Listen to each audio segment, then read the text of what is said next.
Welcome back, everyone, to another episode of Present Company Included. This is Gleeman. We are joined again by special guest Kura, Rhino Rocks, and I am TeddyGrizz. Today we have a video suggested by Ohio Birdman. What was the name of this video again, Gleeman? This is why we never got another Lord of the Rings. All right, I really don't know much about what this video has in store for us, so not really sure how to intro it. Oh, well, a good intro would be that this was a suggestion given to us by Ohio Birdman. Huge fan of the show.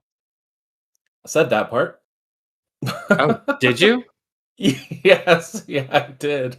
I was Killing the totally boys. locked. Much like the UK police, they did not pay attention. I was, for some reason, my brain totally locked on to the fact that you said this is Gleeman, and I was like, well, that makes it sound like you are Gleeman. And then well, you got we to had the said we're doing introductions left to right. I'm on the right. If I'm doing the introductions, that means I have to. What should I say in the future? I'm joined by Gleeman, or actually co-hosted by Gleeman? I don't know. That is an interesting thing. One of which we could talk about actual podcast. All right, we'll talk about that later. Welcome everyone to the Scuffed podcast of Present Company Included. I feel like this is where we roll some big intro music, some sound effects, but I'm not editing that in, so let's just get to it. Okay.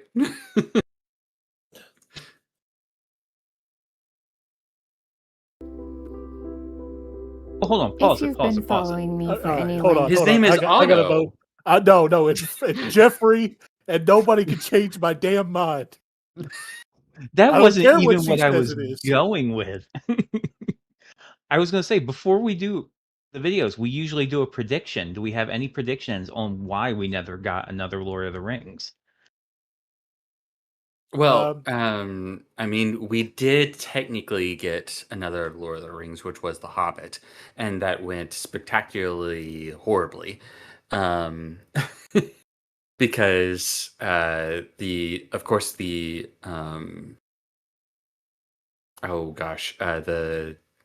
studio got involved and they wanted another Lord of the Rings. So I don't think she means that literally. I think she means why we never got another movie of that like storytelling quality.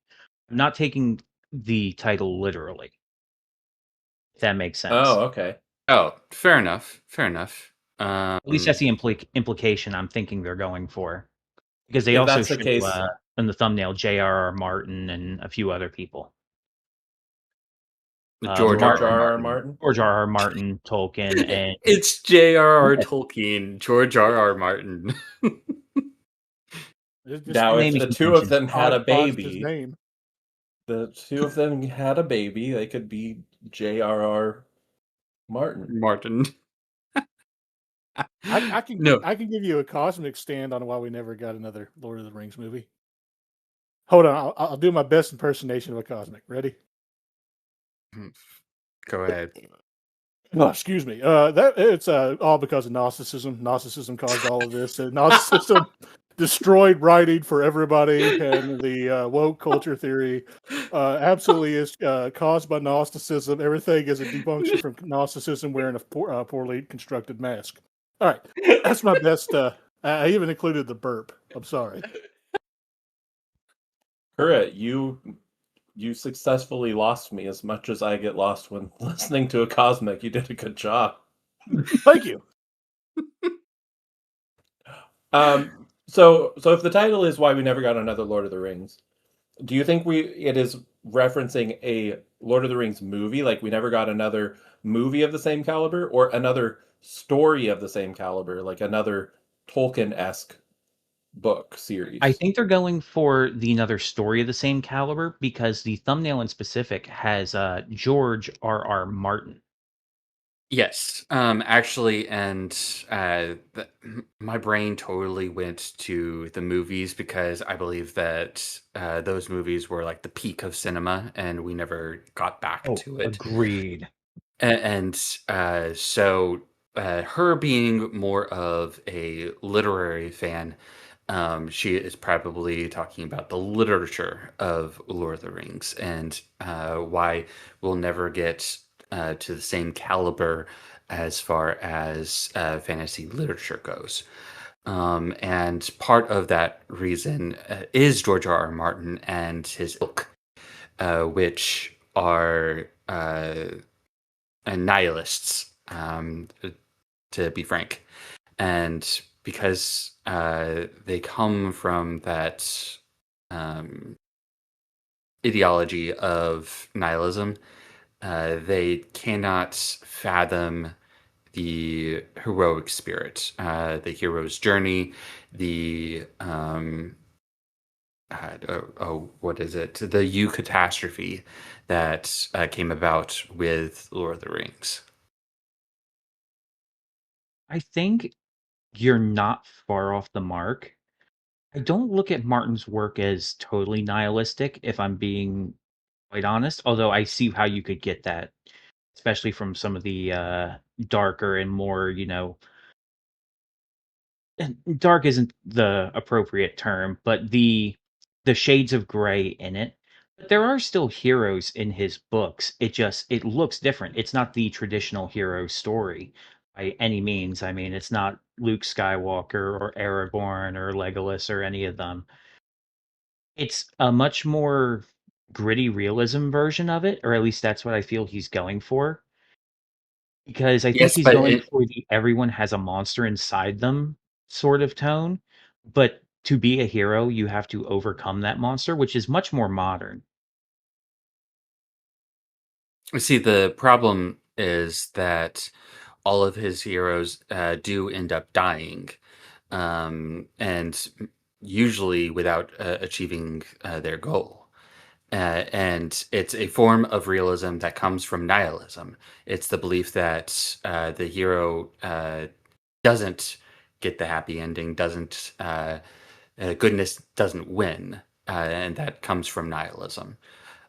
You can say that, oh, it's just shades of gray, but if you do not portray the hero as being the hero in the end, having achieved that victory, then what you are saying is that there is no point in being the hero because goodness does not win. Um, and I do say that it is almost completely nihilism when it comes to Martin, because we know that Martin's story was headed toward the same route as season 8 of Game of Thrones. Now, we can never be certain just how it's going to end because he's never going to finish writing those books. Agreed. Um, and but we do know that the uh, the creators of the TV show had talked with Martin and had a general blueprint of how the story was going to end, and it was always going to end uh, in a nihilistic fashion, where the Game of Thrones was never going to really conclude. It was always going to be a perpetual cycle of evil deeds. Yeah. I mean, I can definitely see that. I was leaning more towards where I was going to go with it was that the reason we haven't gotten another Lord of the Rings is because one, even though uh, Martin didn't directly reference any Christianity, he was a big follower of Christian values, and they do reflect quite a bit in his writing, whether intentionally or not.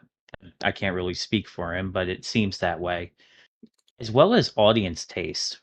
While the classics like Lord of the Rings are kind of set in stone as the big ones, anything new that kind of fits that mold doesn't really stand out nowadays compared to what the audience is looking for. It's really hard to find a good hero story that the audience can bite into and really, really enjoy that's modern, because I just don't think the audience is looking for it. We got the old stuff that did it better. Well, that's fair. And you also have writers growing up in this modern age that Very true. don't share the same, I would say, writing ethics and the same values as the authors that came before them. I'd argue they And don't that have the same brain cells.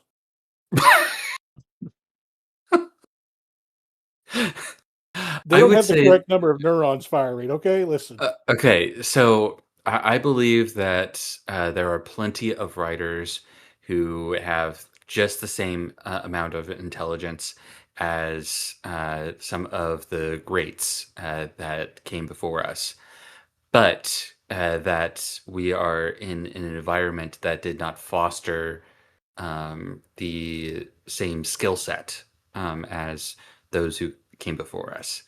Mhm. Writing is a skill just as much as anything else is a skill. And the environment really does shape what your skill sets can be. And this current environment just does not foster good writing skill.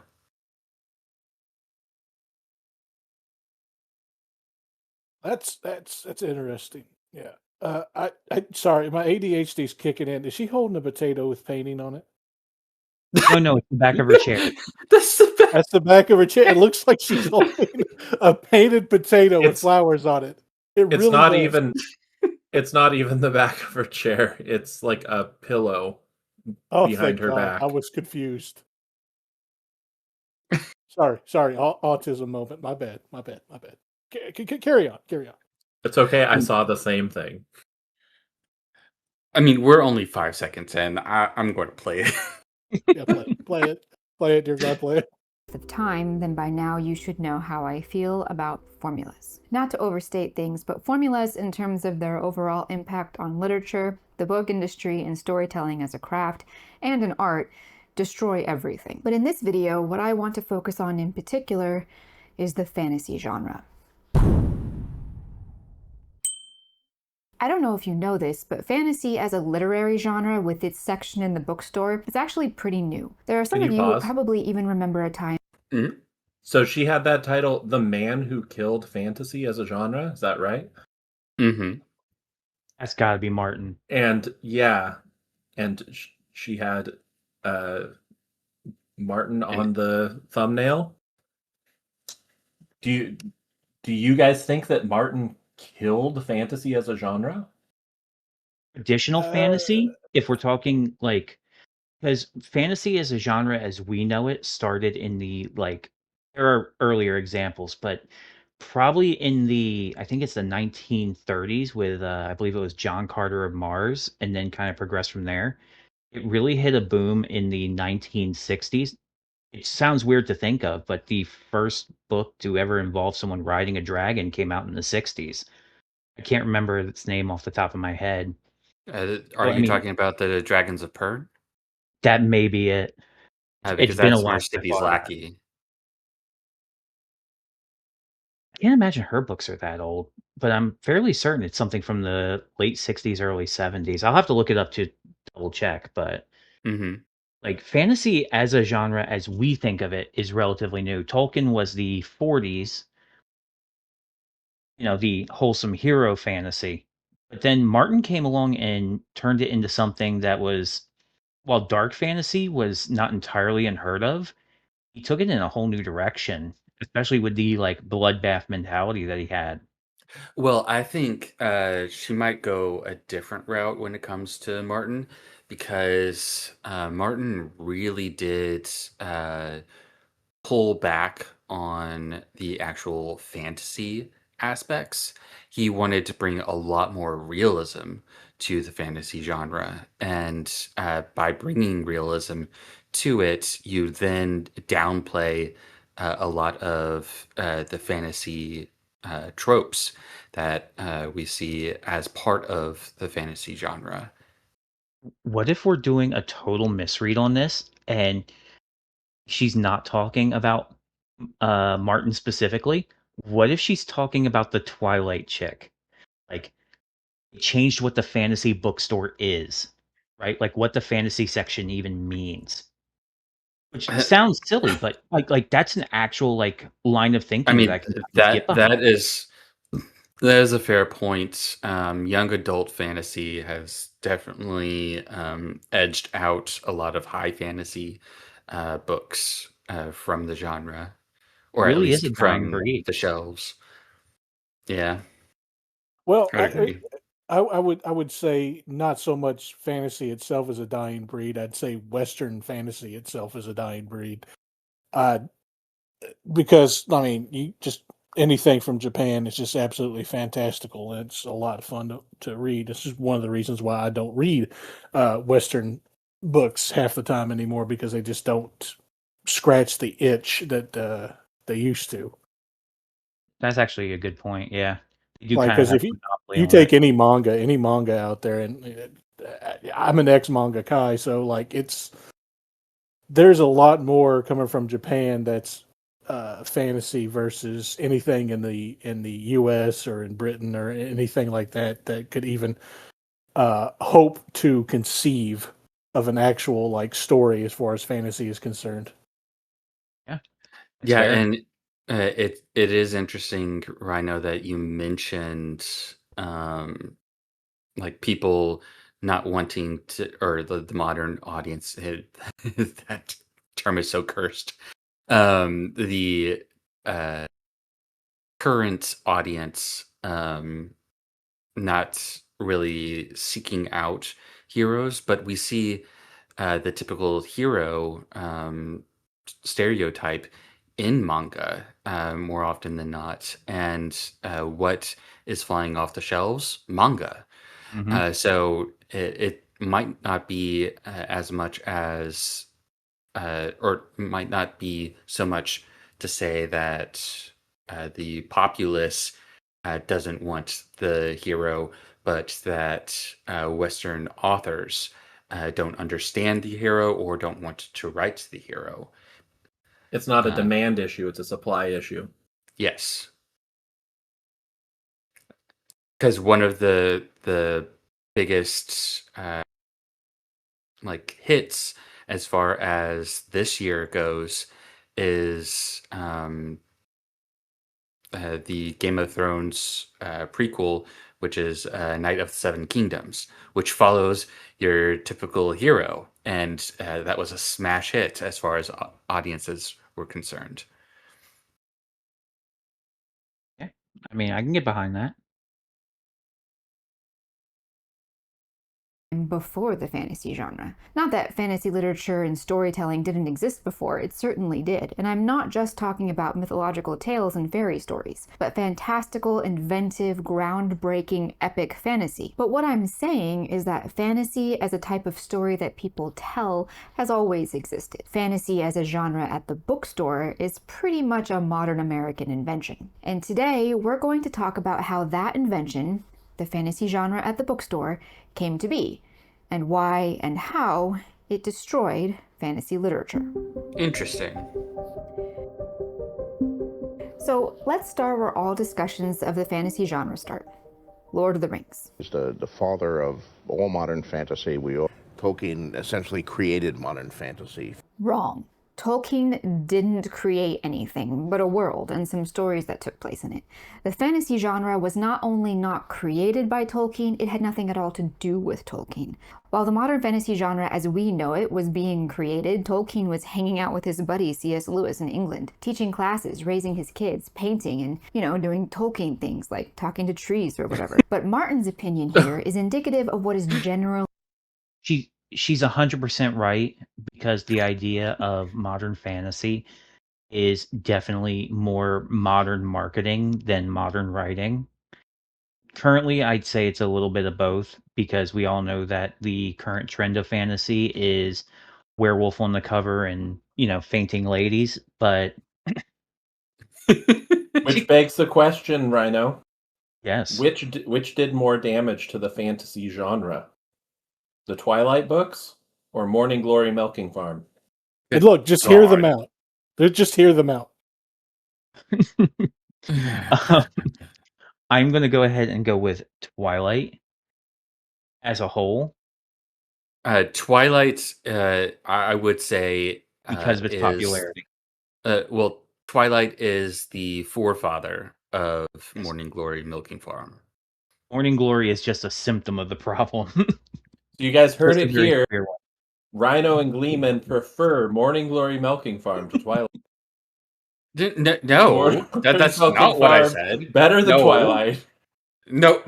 But I will would say say that it's not as much of the problem because Twilight was the cause. Just because I'm saying what the cause is does not mean that I prefer the other. Good God. actually, I'm even going to have to disagree with you there, Gleeman, because I think it's what she's getting at here, or going to be getting to, is that the problem isn't a writing problem or even a consumer problem. It's a marketing problem because the fantasy section is for marketing in the same way that the historical section is for marketing.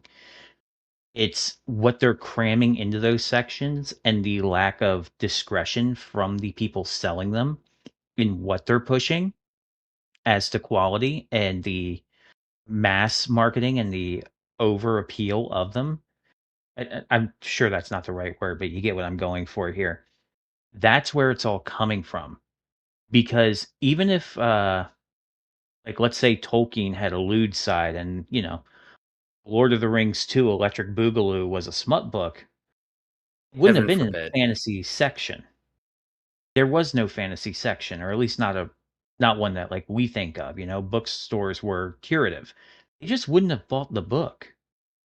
It wouldn't have fit the sensibilities of the time. But because sensibilities have changed so much, people see mass market appeal in smut and degradation and all that. So you get things like Morning Glory Milking Farm. It's not that they're being wrote more, it's that they're being pushed more. Hmm. Yeah, they're being pushed by I a bunch think of women in their 40s with a bunch of cats. A bunch of marketing executives in suits. The women in their 40s with the cats are writing them, but they would be selling to no one if they weren't getting pushed by the executives. and they wouldn't be getting pushed by the executives if they weren't actually selling. Yeah, that's fair.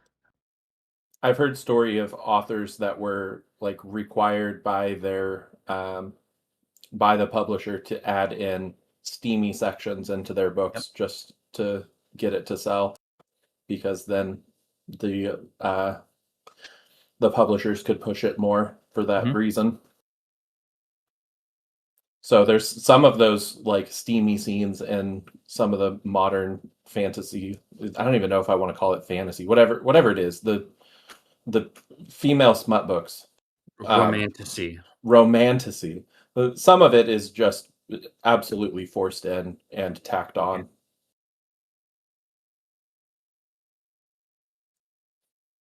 Anyways, accepted to be true that fantasy, as we know it today, is the product of J.R.R. Tolkien. But it's not. Have you ever stopped to wonder why we've never had another Tolkien? Another Lord of the Rings, another universally captivating fantasy masterwork. It's been almost 100 years since The Lord of the Rings was initially published in England, and since that time, the fantasy genre has, for one thing, come into existence, but also has blossomed into a massive phenomenon all its own. With all the I would fantasy works disagree and with her mega there works because I that do get think there published are every works year, that are why comparable. Maybe not in the exact quality and like the sales numbers, but there are definitely like massive masterworks that they could stand a reason to be compared. Wheel of Time, I think, is an example of one that could.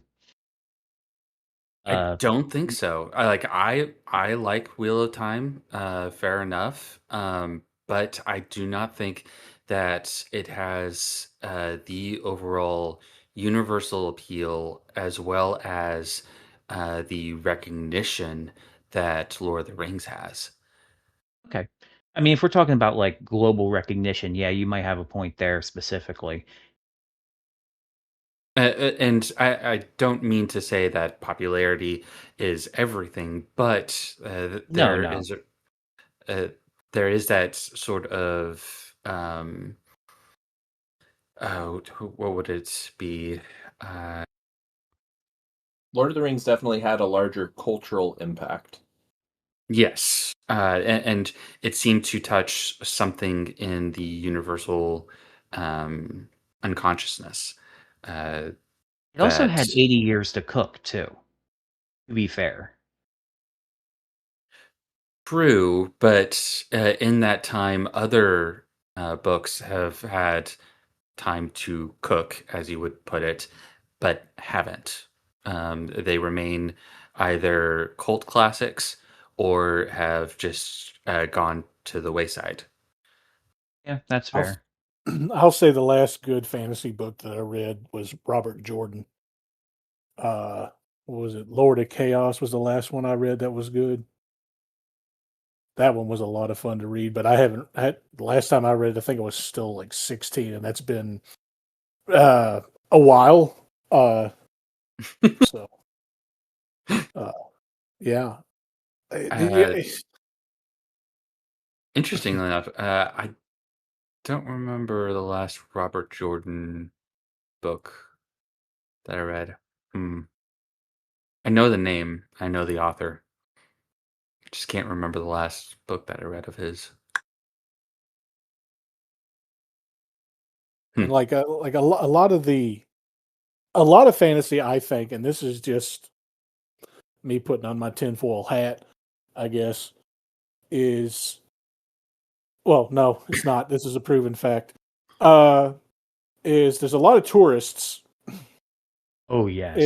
in Japanese literature specifically that ruin good fantasy to fulfill their ideologues, their stupid ideologues, which downplays and downwaters the actual story. So we never get the full extent of the fantasy here in the West at Kevin all. Smith.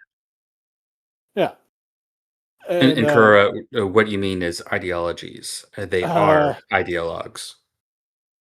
the stupid woke ideology, like adding something in that literally makes no sense and has no constructive input to the plot, and creating a subplot that makes it the main plot out of that stupid belief system.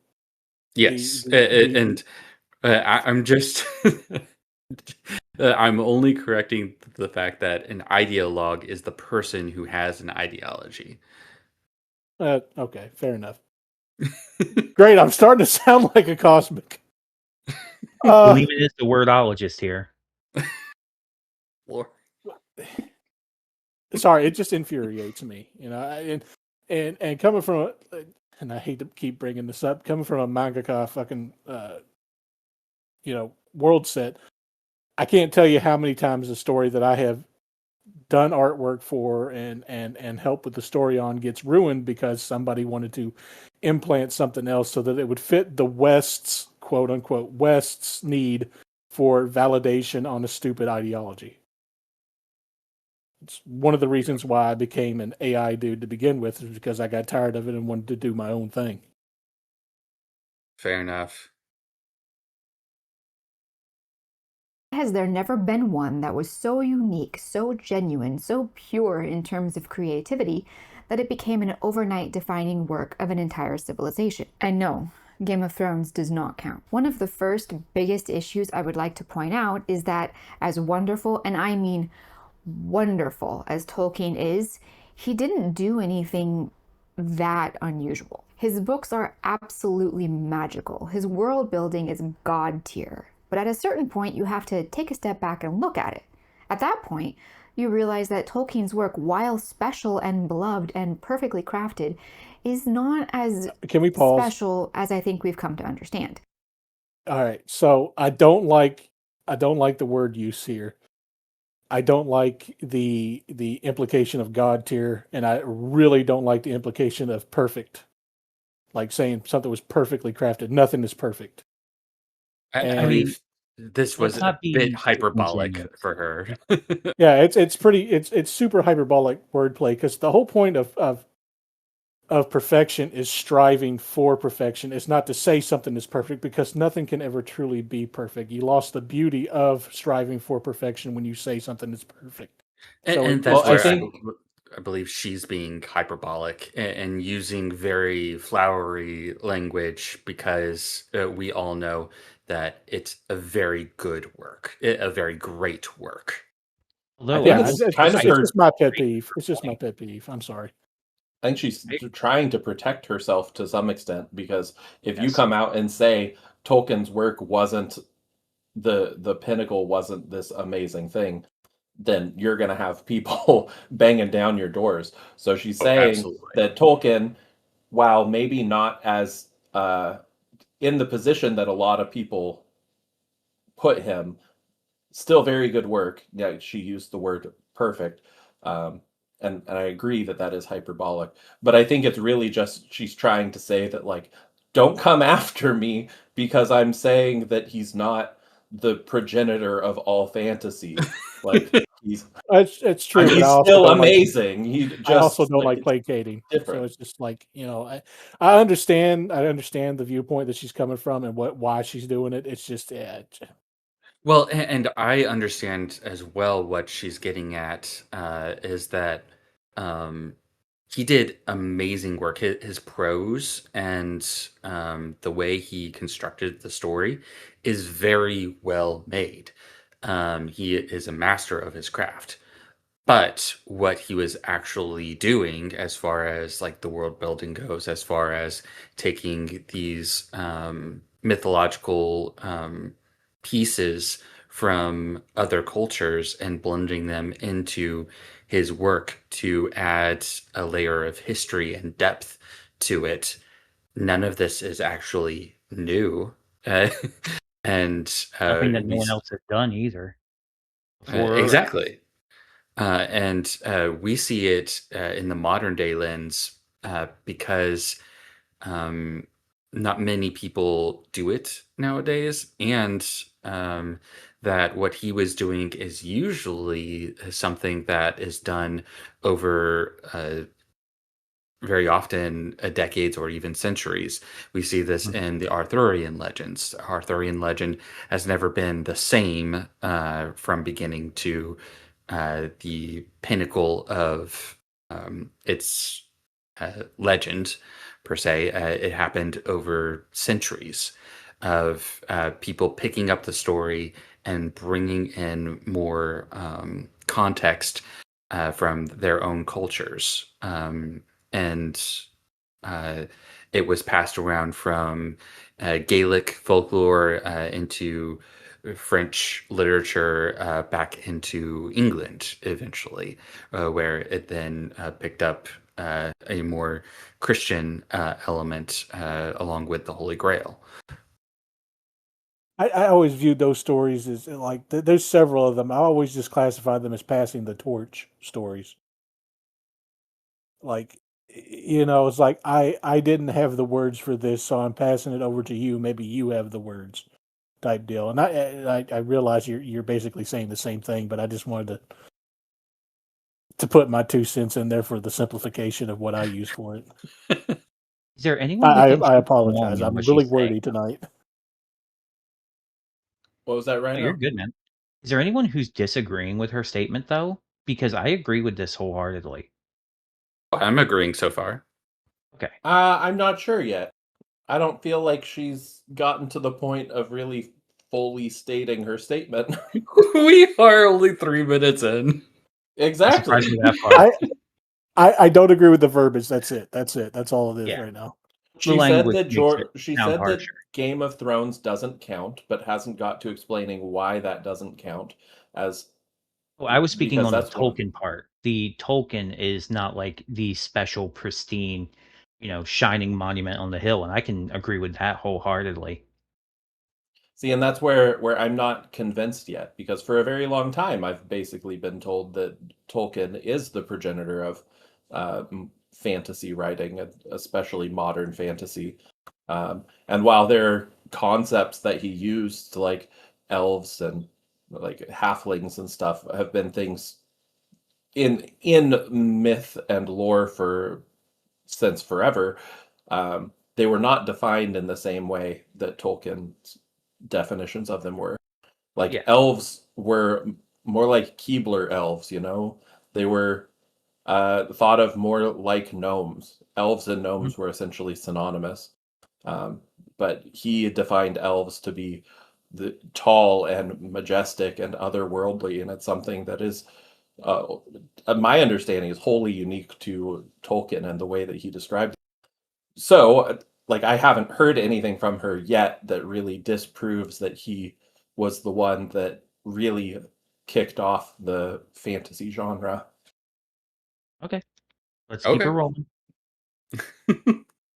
In the sense that it was never really intended to be one of a kind. The main thing that kind of tricks us into thinking his work is so one of a kind is that there has never been anything like him since. My question is, why is that? But that being said, Tolkien did certain things that are different than what I would do. I don't know about you, but I find all this incredibly tedious. Oh, I'm going to be the anti-Tolkien. And then, oh, I'm going to be the anti-George R.R. Martin. I don't know, guys. Maybe you could just write your damn story. The main thing to look at here is that Martin... I like her. I like her so much. I like that take a lot. Just pick it up, Quango. Pick it up. I Yeah. don't know, guys. Maybe you could just write your damn story. I don't Listen- think there's anything wrong with George R.R. Martin saying that he would have done things differently than Tolkien did. Because I think No, there's not. that makes sense. Like, you're not the same author. You're going to do some things differently. You write in different ways. You have different methodologies, different workflows. I think it's the subtext of what he meant when he said it Yes. that she's attacking specifically. It was very much so that when he wrote A Song of Ice and Fire, that it was in direct, like, not necessarily opposition, but as an answer to Lord of the Rings, because he's gone on to say that what he was wondering about, like when Aragorn became king, was, well, what are his thoughts on farming and agriculture and taxation and all of the mundane things that a king has to think about and manage. What is this ranger from the north going to be implementing that is going to make the kingdom so great? Which is a fine thing to wonder, but it's also disingenuous to say that you're going to be the anti-something because of it, because that's clearly outside the scope of the story that's being told. That's like Right. me telling a story and saying we passed by a bank and someone going, yeah, but what was really happening inside that bank? You know, it's very much outside the scope of what's being told. And very outside of the point that you, as the author, are trying to make in your story.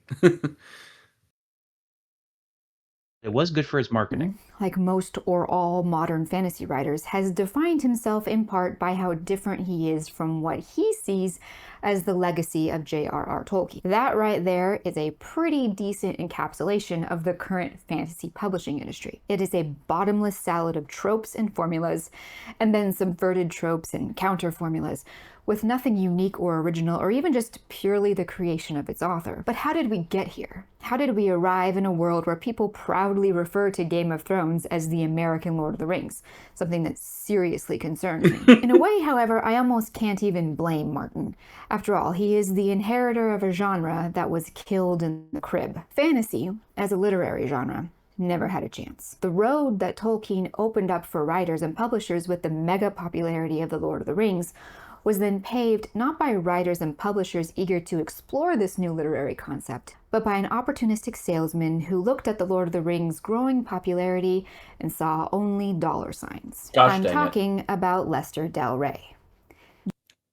It sounds like Rhino might have been right that it comes down to marketing problems. I'm not entirely sure because I do not know this guy's name. I've never heard of this fellow before. Me Bro, is neither. that a Sonic Shoe fucking necklace? Oh God. Is Looks he like Chris the Chan West follow? Coast Choppers logo. No. Oh, Kura. Sorry. No, I don't know this person either, Rhino, but the way she was talking about how it wasn't the writers or the publishers, but instead it was people that were trying to see dollar signs. That sounds like marketing type people, the business people that were getting behind it and pushing it to squeeze money out of it. I'm very uncomfortable by how much this guy looks like me at 60. Well, I'm not going to say what I thought he looked like, but This poor lady. She is now immortalized as being Yes. she's completely dead to the world. uninterested. There ain't a thought Cameraman left did in her that woman's dirty. brain. She's just taking a little nap. Can't give her a hard time for that. She might have had a very rough day. Just Of needs listening to some Lester sleep. Del Rey. Exactly. Okay, so sorry for the pause. We can continue. Yep.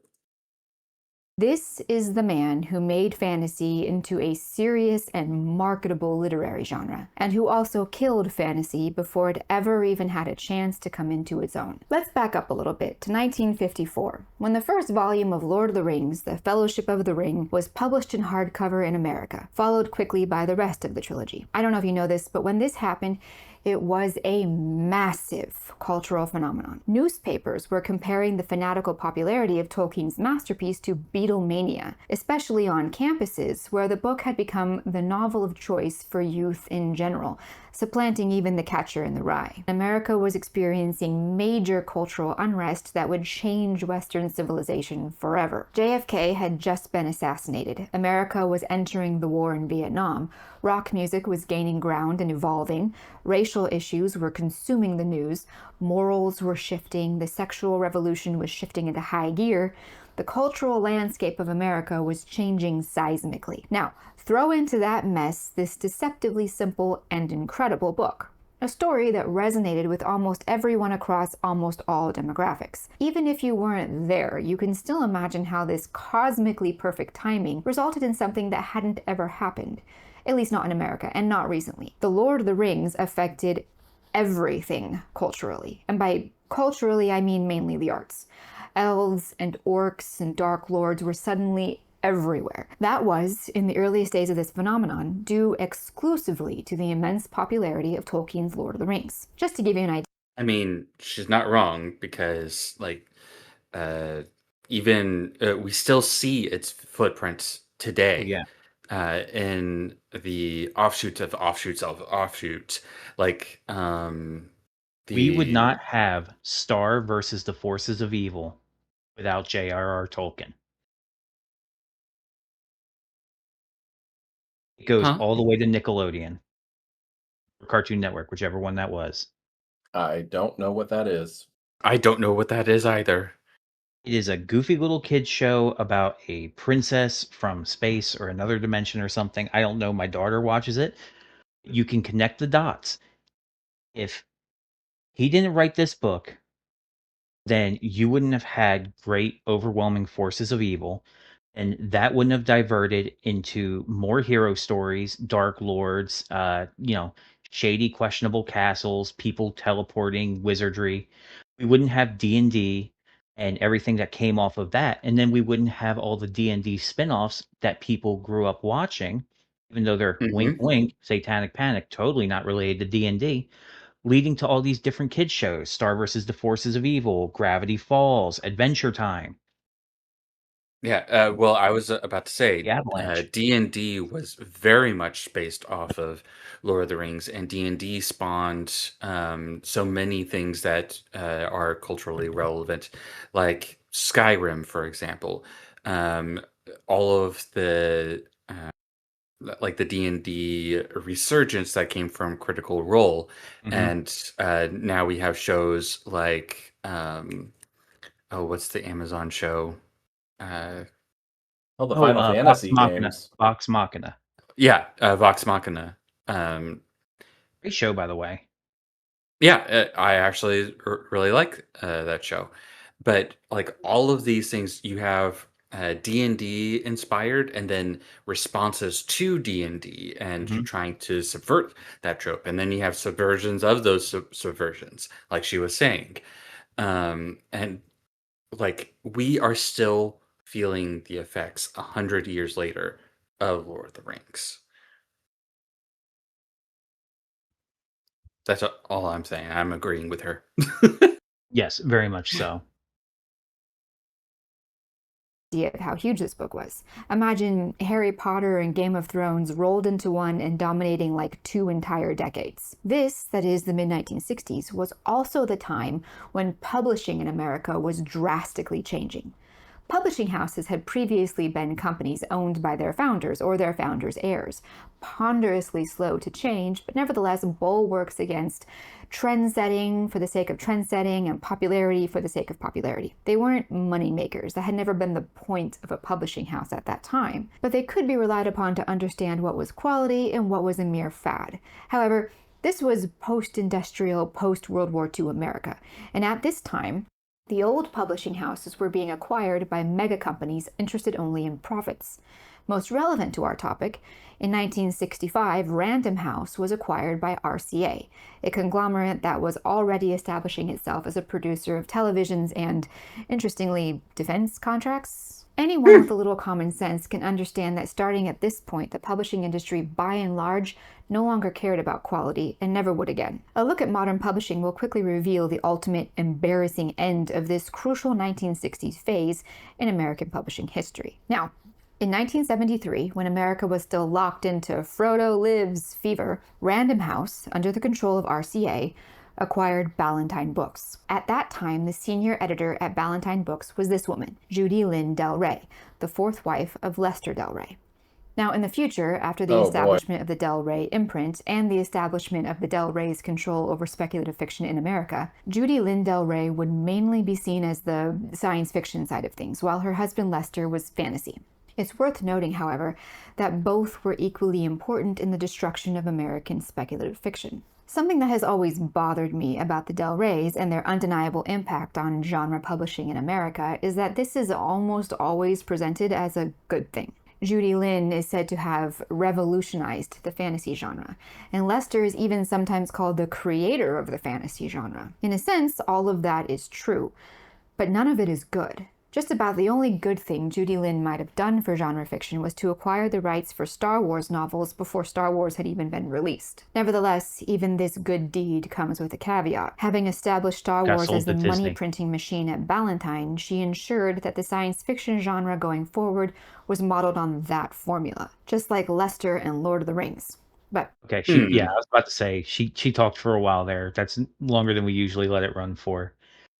She makes a lot of good points here, especially about the Del Reys and these big publishing houses and their power consolidation, and also the lack of discrepancy in what they publish compared to the previous ones, where before it was, a bunch of old heads who were carefully curating it, which does have its own problems because when you think about things like access to wider media, things like that, it would be like what we don't even think of nowadays of actually going to someone, presenting them with a manuscript, and then having them pick through it, say either yes or no, or yes, but these things need to change.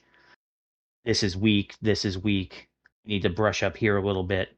Now it's much more open to everyone, and this is the '60s and '70s, so it makes sense that sci-fi would also have been a huge part of it. Because we're dealing around the time that Star Trek and Star Wars was coming out and about to get huge. The 1950s space horror movies were massive, and it just kept going from there. They And say gatekeep the things you love, and those old heads were gatekeeping the things that they loved. They gate kept the And fuck out of it. God and bless. yeah, and then one last thing before you go, Gleeman. Before I know this is kind of off topic, but I find it really hard to respect anyone who's on his fourth wife. Seriously, that like the fact that she was his fourth wife, I'm like, oof, that is hard You've made some bad decisions in your life if you're at Yeah. that point. That's fair. It's That actually it's more of a that is character attack, but I'll allow it. that is fair, and I hadn't even clocked that. I was too focused on I didn't either. what their impact was on literature. But what I was going Oh, to that say stuck out to me like is, a sore thumb. well, what I was going to say was that we also, I think this was right around the time that we see the sort of how, how do I want to say it? I guess the cheapening of printed books, and that Mhm. no longer are you getting like the hardcovers with handcrafted like artwork and whatnot. You're getting the more pop art soft cover books that can go into the dime stores, and um, you have the mass printing of these smaller fantasy and sci-fi books, much like we see like tour books. Nancy Um, Drew series, I think would be a good example, although not specifically in that genre.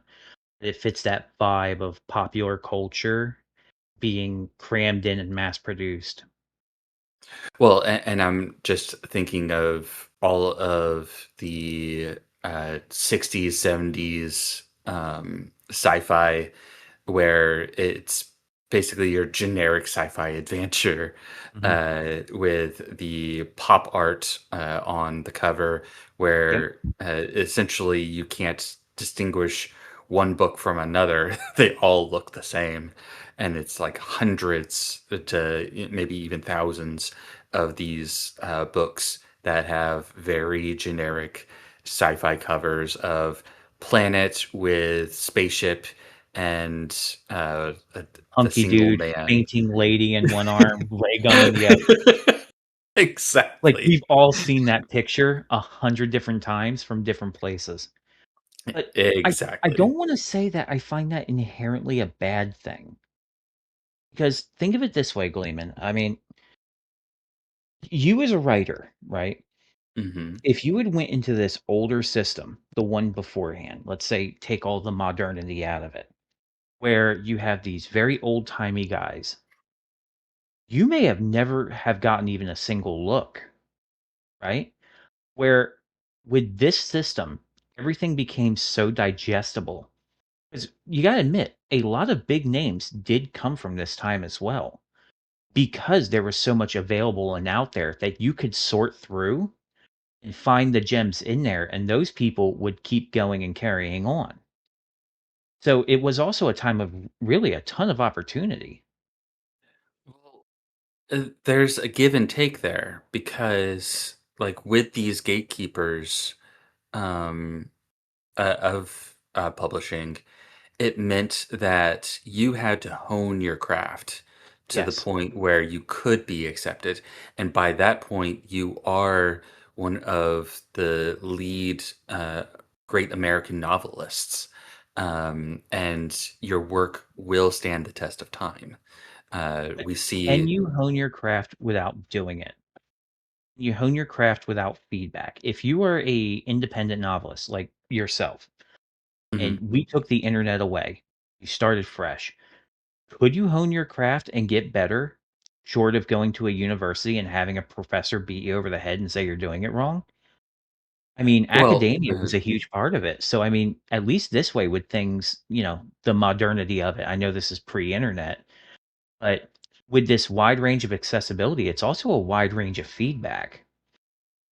People well, will true, point out but your the mistakes. authors had plenty of methods of like proofreading and beta reading for their books before it even hits the publisher. Especially if, like you said, they could go to university, not necessarily to like um, take the classes there, but to use university students as beta readers and Okay. proofreading. Okay, so I mean, it's some good with some bad. And like even Tolkien and C.S. Lewis were good friends and were often reading each other's books and giving each other feedback. I think it was very common for writers to have other writer friends that they were kind of working back and forth with to hone their craft together. Absolutely. But you're also talking about essentially two professors. In some cases, the writers weren't necessarily in academia, but had just as much support within whatever community they found themselves in. I'm thinking John Steinbeck, or Steinbeck, that one in particular. I'm getting a little ahead of myself. Prior to the Judy Lynn era at Ballantine, Betty Ballantine had attempted to capitalize on the popularity of Lord of the Rings. As you probably know, when Lord of the Rings was published in America, it was Ballantine who had secured the rights to do so. So already they were printing money. But hoping to turn a single book into an industry, Betty and her husband started the adult fantasy line at Ballantine and hired Lynn Carter to be the editor. Over the next several years, they attempted to reproduce the Tolkien lightning strike by bringing other, older fantasy works of possibly equal quality into the public's view. Works such as Mervyn Peake's Gormenghast trilogy, G.K. Chesterton's The Man Who Was Thursday, and Lord Dunsany's The King of Elfland's Daughter. These efforts were large. I have to admit, I have never read any of these books. I've never heard of any of those books. The first one is very much a. The next two I haven't heard of. The first one is very much a almost pseudo psychedelic book for its time. It was Gormenghast. Yeah. It's an interesting product of its time. I've only read the first one, and I say read, I audiobooked it. But it's very mature given its I'm trying to think of how you would describe it accurately. It's a mature period piece type book with almost psychedelic features laid over it. It would be like what's that popular British show right now? About the royal family, all the girlies like. It'd be like medieval Bridgerton with an acid trip. Interesting. One of these days, we're going to do a podcast on a media or a subject that I'm knowledgeable on. And then you'll see. Yeah. We just did that with Stargate. And then you'll Oh, see. yeah. I forgot about that one. It was last week. Good Lord. You know, An eternity ago, really. I do thing and then I forget it. Same, brother. G.K. Chesterton's The Man Who Was Thursday, and Lord Dunsany's The King of Elfland's Daughter. But these efforts were largely unsuccessful. In fact, the Ballantine adult fantasy imprint had been more or less abandoned by the time Judy Lynn took over. But who were these Del Reys? Lester Del Rey, who often liked to claim that this was his full name, was born Leonard Knapp in Minnesota in 1915. He had written prolifically in sci-fi pulp magazines with a teenage target audience. In the 40s, he became an editor and continued in that work for almost 30 years. Judy Lynn had also been an editor, also for science fiction magazines, and had gradually worked her way up the ladder until Betty Ballantine named her as her successor. Thus, in the early 1970s, when America was still in the heat of Tolkien fever, Judy Lynn Del Rey became the senior editor for Ballantine Books. And while she worked to revitalize the publisher's science fiction line, she brought in her husband Lester to address the neglected husk that was the fantasy line. It was 1974, and things were about to change forever. That year, a manuscript made it to Judy Lynn's desk, but seeing as it was fantasy and not her usual science fiction, she gave it to her husband Lester. This manuscript Terry Brooks, The Sword of Shannara. I Kind of a believe, classic banger. yeah, and I'm not sure, but that could be what you were referring to. Um, well, no. Shannara didn't deal with dragon riders, did it? I don't want to say so. Although it's been quite some time. I also didn't realize it was that old, but I read it when I was much younger. Yeah, I know of it because my mother or my mother read the Shannara books, and she read the Dragons of Pern. Anyone who's even loosely familiar with this book knows that it's pretty much a straight imitation of Tolkien. Most publishers decried such a shamelessly derivative work, but not Lester. When he read The Sword of Shannara, he recognized it for what it really was, minor details aside. A relatively well-told Tolkien ripoff. And unlike his more traditional-minded competitors in the industry, he didn't see a shameless knockoff.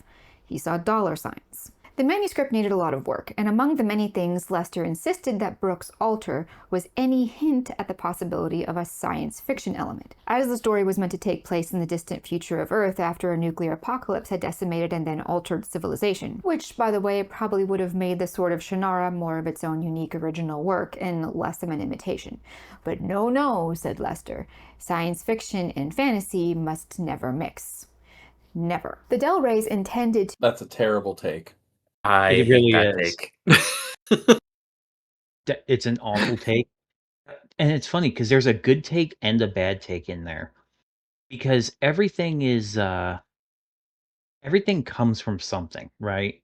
Unless you're Mhm. the first caveman to strike a stone or to pick up a stick and scribble a picture, everything is derivative. So calling something immediately an obvious ripoff, even if that's true to an extent, doesn't automatically make it bad.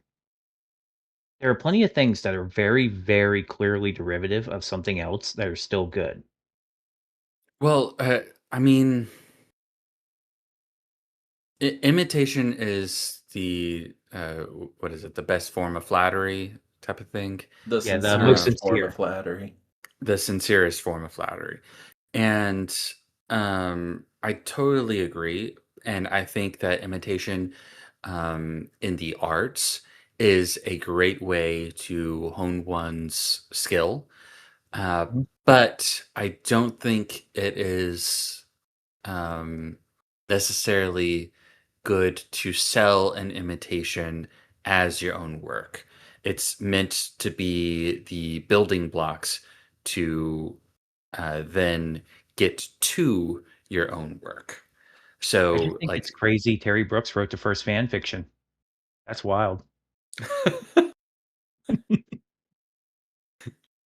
be not the first, but the first published fan fiction. No, but you're 100% right. I mean, I understand the idea that, okay, maybe it's not good to start off with something that's so clearly derivative, but I just can't fault the guy for doing it. I mean, I think we all do it to an extent. If I was making a song and I had no idea what I was going to write or a genre that I've never done before, like let's say I was going to do like some late 90s rock, I might throw in an Offspring CD and listen to it and go, okay, what's that drum tempo? What kind of guitar are they playing? I would actually like try and break it down in my head how to get those sounds and then build it up from there and then change it afterwards. Cause that's exactly what it sounds like he did. He took something he was very familiar with and then he changed it because it said it was in the far future, post apocalyptic nuclear. So he took a good foundation and said, yeah, it's too samey, and then mixed it up a little. He hit that remix button. Well, and it could be that his mindset wasn't even that it's too samey, but that he was thinking, well, what if we weren't far into the past, but this was simply a reset in the future. Mhm. And that is a totally valid thing to do. It's sort of it's kind of the response take of Well, this was here. I'm going to go the opposite direction over here. And uh, that does give you a little bit more creativity as far as, okay, since I'm over here now, I now have to change my mindset as to how the story goes. Um, and that is the beginnings of doing your own thing, Yeah. which is what I'm uh, a proponent of. Yeah, can I just say that immediately hearing somebody say, "No, no, no, no, sci-fi and fantasy doesn't mix," is the literal dumbest freaking thing I have Yes. ever heard in my entire life. Because there is Right. so many stories of a sci-fi fantasy where they like find like it's the end of the earth, right? And people are starting to regain, a foothold on the planet or whatever scenario you want to say, and they find lost tech, and it makes Oh, the story so much better. think about this. It, Long, long ago in a galaxy far, far away, you have a yeah, that's yeah. traditional Knight's Tale set in a Dang it, fantasy Rhino. environment. The amount of times you think exactly what I'm thinking and just have a better way of saying it. Good Lord, That's man. that's scary, isn't it? When Rhino I, has a better way of saying things than you do, you know you got some trouble. uh, well, what's funny, guys, is Always write it that better than me. uh, you know what we call Star Wars as far as like in the literary space? No, I It's a have no science idea. fantasy. It's a science fantasy. Which It's It's not not science 100% fiction. Yeah. tracks. because like one of the things about science fiction, well, we would say it's hard science fiction, is Yeah, that that's a term I've heard. you rely a little bit more on what is actually possible technologically, or what might actually be some sort of technological future, as well as the fact that science fiction deals more with the political space, and more ideological or sociological, anthropological ideas than the typical fantasy tropes, which is a little bit more on the archetypes that you see with like heroes, villains, good versus evil, that sort of thing. I think the And explanation also goes into it a bit too, because when you think the Force, you think that it's like, and I know the whole midichlorian thing that they added later and all that, but in reality, it is magic. Like, let's just oh, call it for It's a what it is. absolutely, magical It's force. 100% magic. It, yeah. what they do in Star Wars is no different than what they do in Hogwarts. You just don't see it as much. Oh, yeah. And I think that if anyone tries to quote Lucas as, "Oh, he always had midichlorians in mind," he's full of shit. Because uh, that came about with the it, Prequels, right? it, yeah, the introduction of the prequels, and at that time was a heavy emphasis on molecular and atomic studies in the sciences. Um, and so before that, when you look at the actual original trilogy, it was heavy mysticism as Mhm. far as the Force, and It was very essentially light voodoo. touch. Essentially, or if you wanted to go another route, like it was very Buddhist in a way, and because you had uh, we are one with the Force, and Yeah. you are, whenever you die, you're going into the Force to become something else, to keep on continuing. In a Very heavy tangible way, mysticism. there was also a warrior monk element to the like Jedi's overall like aesthetic and vibe too. It was Oh, never anything like absolutely. hard and specific, but it was very clear that's what they were going for. Yes. Oh, yeah. So Um, in summation, can we no longer call them Del Rey and more like Dull Ray? Yes. Like, I'm just saying, like, okay, so if anybody gets to this point and watching the podcast, leave in the comment section if you agree that they should be called Dull Rays, just by saying Dull Ray. There you go. There's an interaction for the chat. Thanks, Kura. Think of better names. Some of my favorite fantasy stories and games have at least some amount of tech and like science fiction mixed in. Final Fantasy VI is my all-time favorite Final Fantasy game, and they have the enemy army are people walking around in. They say it's powered by magic, but it's like tech suits. They're walking around in mechs with laser beams, like, and it's yeah, great and it works wonderfully. And you're Like able to magic tie beams. that kind of science fiction stuff into the fantasy stuff and make it work seamlessly. It doesn't. yeah. Magitech is hugely popular. Look at Arcane. Uh, Magitech is a thing.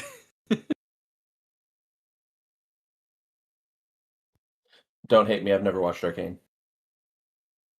That's Oh, not true. I watched one episode of Arcane. Um, season 1 is so good. Don't watch season 2, but season 1 is amazing. Absolutely amazing. Okay. I might revisit it. Are we skipping ahead? Yes. Just A smidge. just a smidge so we can get to some of our other points because we Okay. are what? We're an hour in. We're about an hour in. Okay. Businessman. He couldn't just sit back and hope that a whole host of new writers would just deliver countless manuscripts to him that would meet the same exacting parameters established and tested by Terry Brooks' The Sword of Shannara. So he decided to be proactive. It was then that Lester Del Rey put together his own formula. This was the mandatory shape all fantasy books submitted to Del Rey must take. The books would be original novels set in invented worlds in which magic works.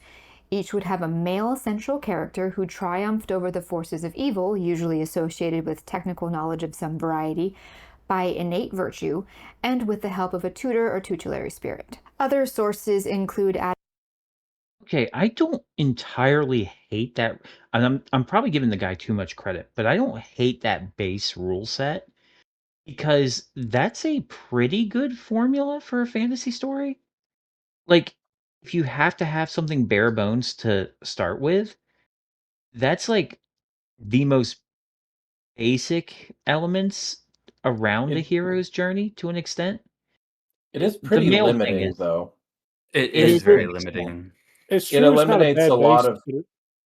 but it sets up an archetype, though. That's. I Yes. think that's where she's arguing, is it sets up an archetype for tropes. Well, I Very much wouldn't so. say it sets up archetype. It relies on one particular archetype, which then causes you to lean on only tropes for the genre. Whereas archetypes and tropes are tools that shouldn't be relied on.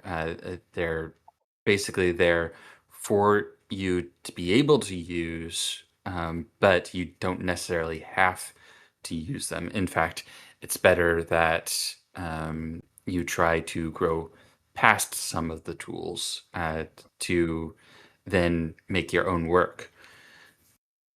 Did you say that those were the rules set up for sci-fi or for fantasy? Fantasy. This was for fantasy specifically. Yeah, that means that under these rules, no fantasy books could exist that are the story of someone who's just a normal person living in a fantasy world, in a fantasy town. You couldn't have, like, it requires you to be this, like, big grand scale with evil to fight, whereas it eliminates any option for a more I And don't know if immersive's the it's right so word, but it's um, so strange because it's almost like he focused on the Aragorn side of the story and completely neglects Frodo as far as Lord of the Ring goes. Because that is not the Frodo archetype whatsoever. He is No. the everyman. I will say that I am of the opinion that the oh, you all just said the word 100 times and it slipped my mind. Not Archetype. archetype. That archetypes, thank you, are not inherently a bad thing, right? Like the tropes, that's the word I was looking for. Tropes are not inherently a bad thing because they are a little bit frowned upon because it makes things samey if too many people lean on them, but they are there for you to lean on if you don't know how to write a certain character. They're there not because this is what is required of this thing, but because it's been done so many times so well that you can look at these other tropes and say, okay, this is the right direction for me to go in for this to work. It's a shortcut.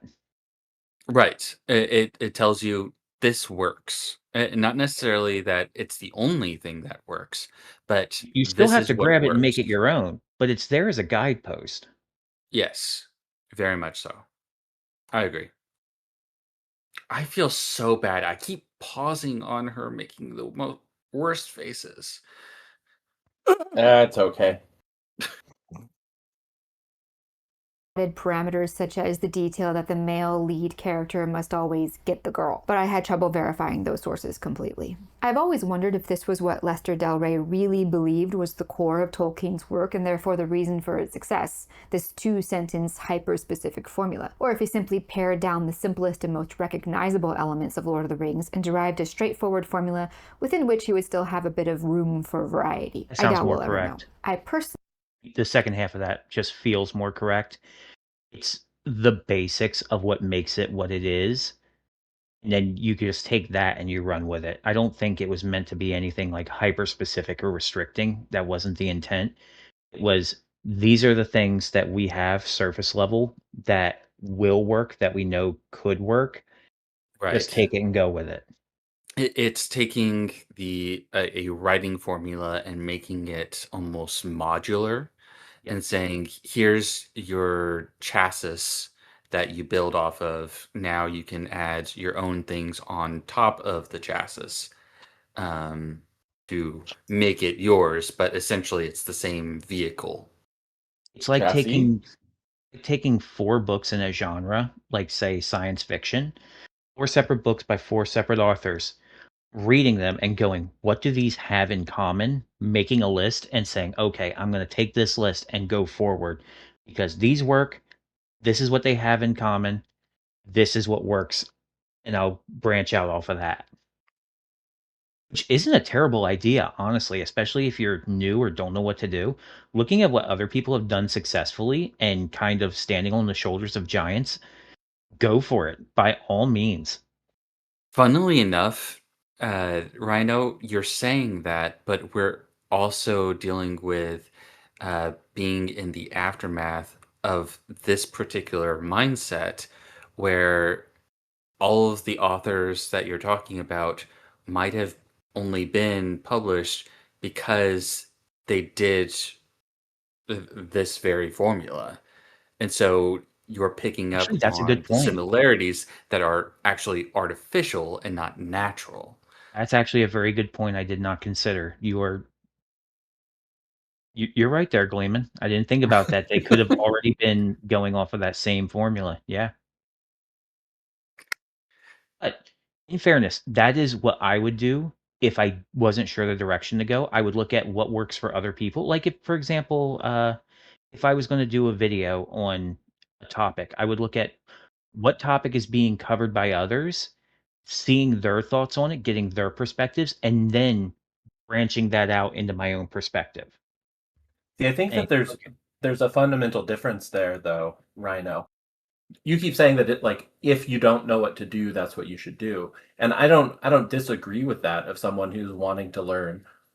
But I think there's a fundamental difference between that and someone at the top saying, no, everyone's stuff must fit this formula or we will not even consider publishing it. Like Right. that's a very different that's a your work doesn't count unless it fits my vision. but is that vision specific enough to totally discount the work? Because it is very broad. Like male lead, sure.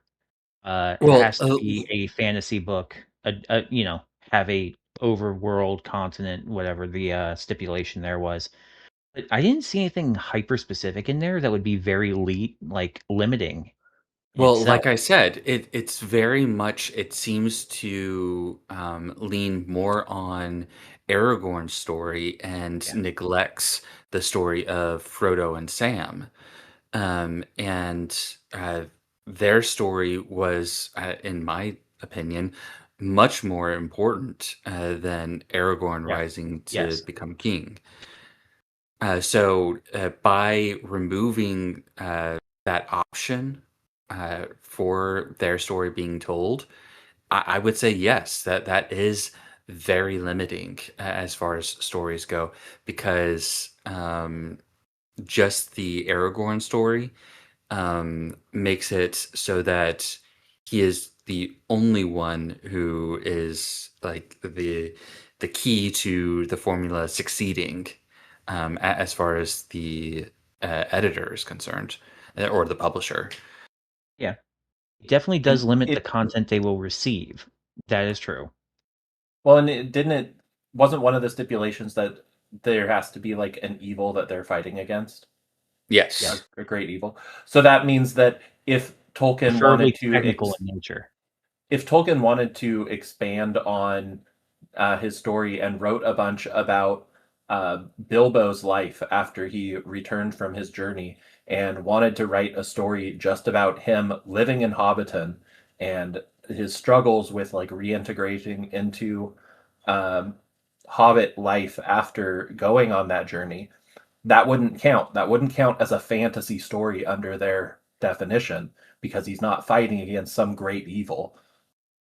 There's plenty of stories that aren't that you don't have to have end of world stakes to have a good fantasy story, Oh, and that's what this kind Campfire of limits cooking. it to. Campfire cooking. Anyway, Campfire cooking. campfire cooking in another world. I'm Is saying that an no is anime? that yes. Well, it was a book before it was a manga before it was an anime, but yes. Oh, okay.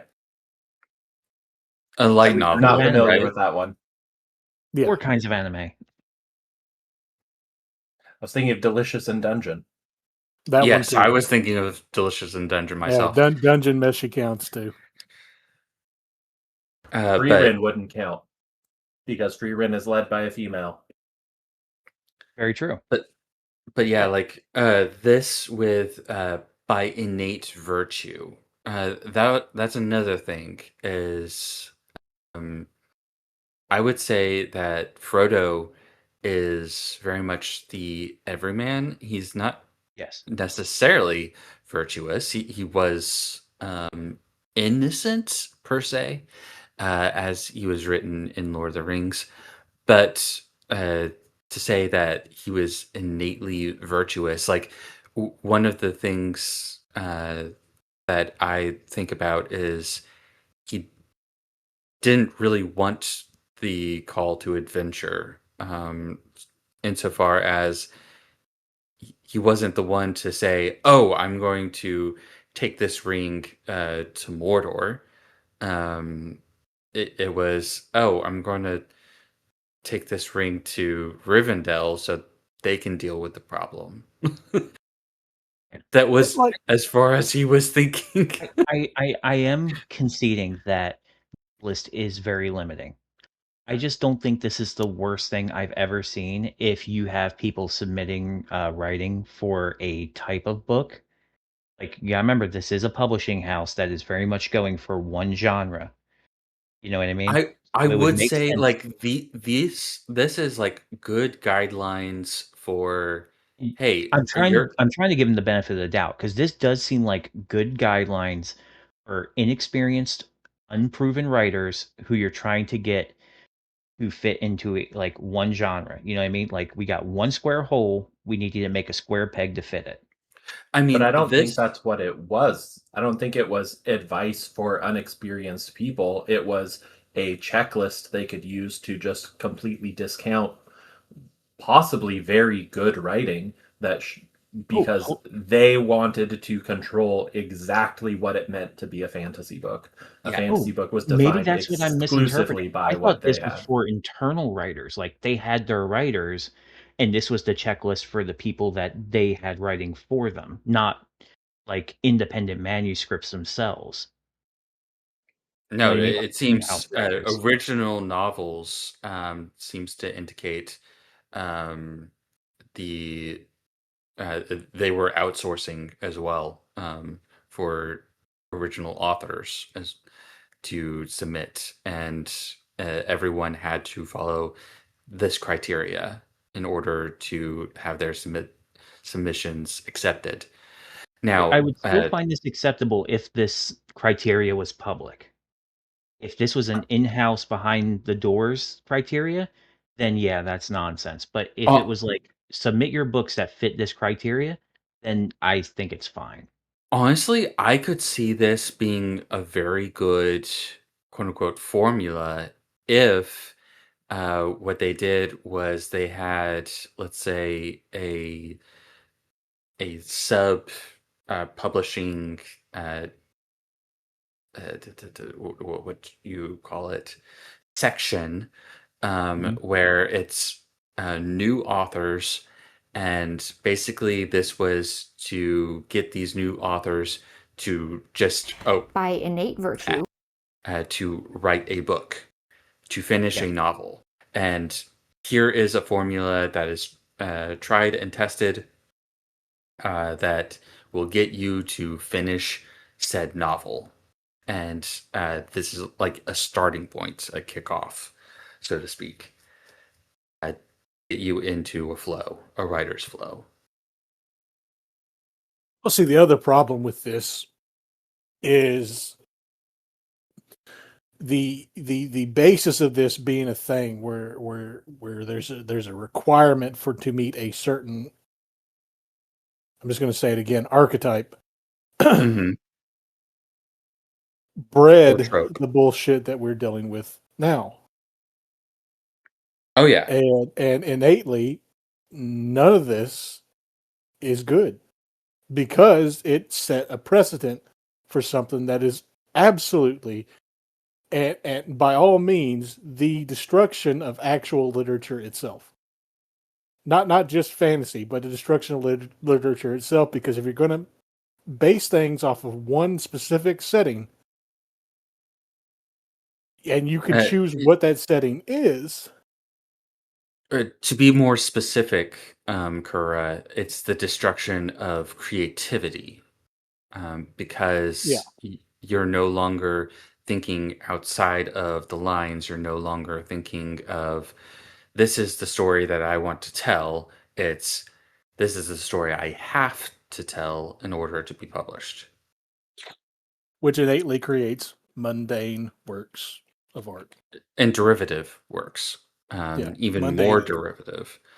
And we also see I guess you could say, the uh, the domino effect being one, people are only thinking in this sort of formula because that's all that they're seeing.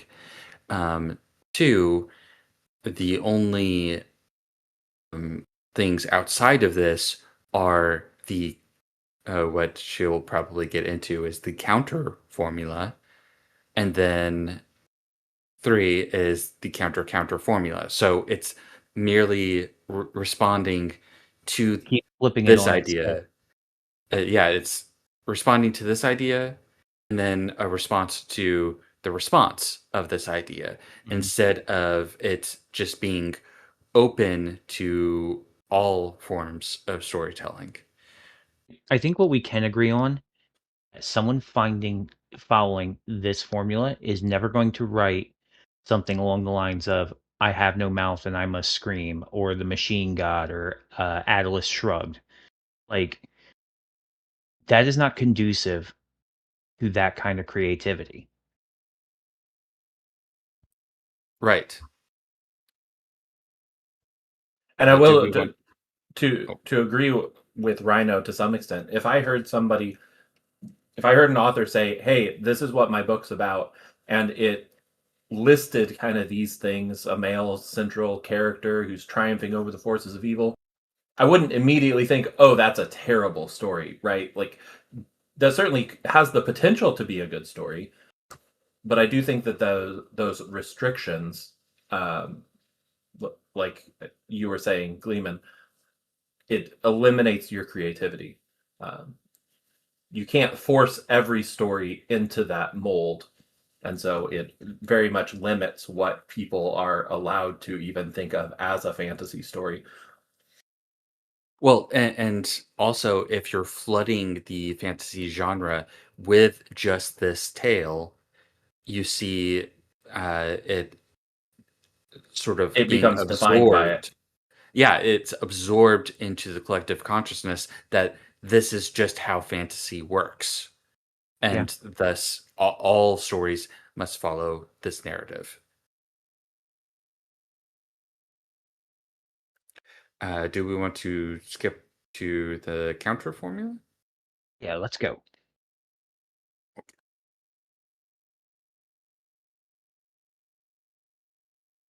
Del Rey formula. This, then, a literary world saturated with Del Rey's factory-produced Tolkien knockoffs and those paperbacks mass-produced by Del Rey's imitators, was the world in which the second actor in our drama opened his eyes. Enter Michael Moorcock.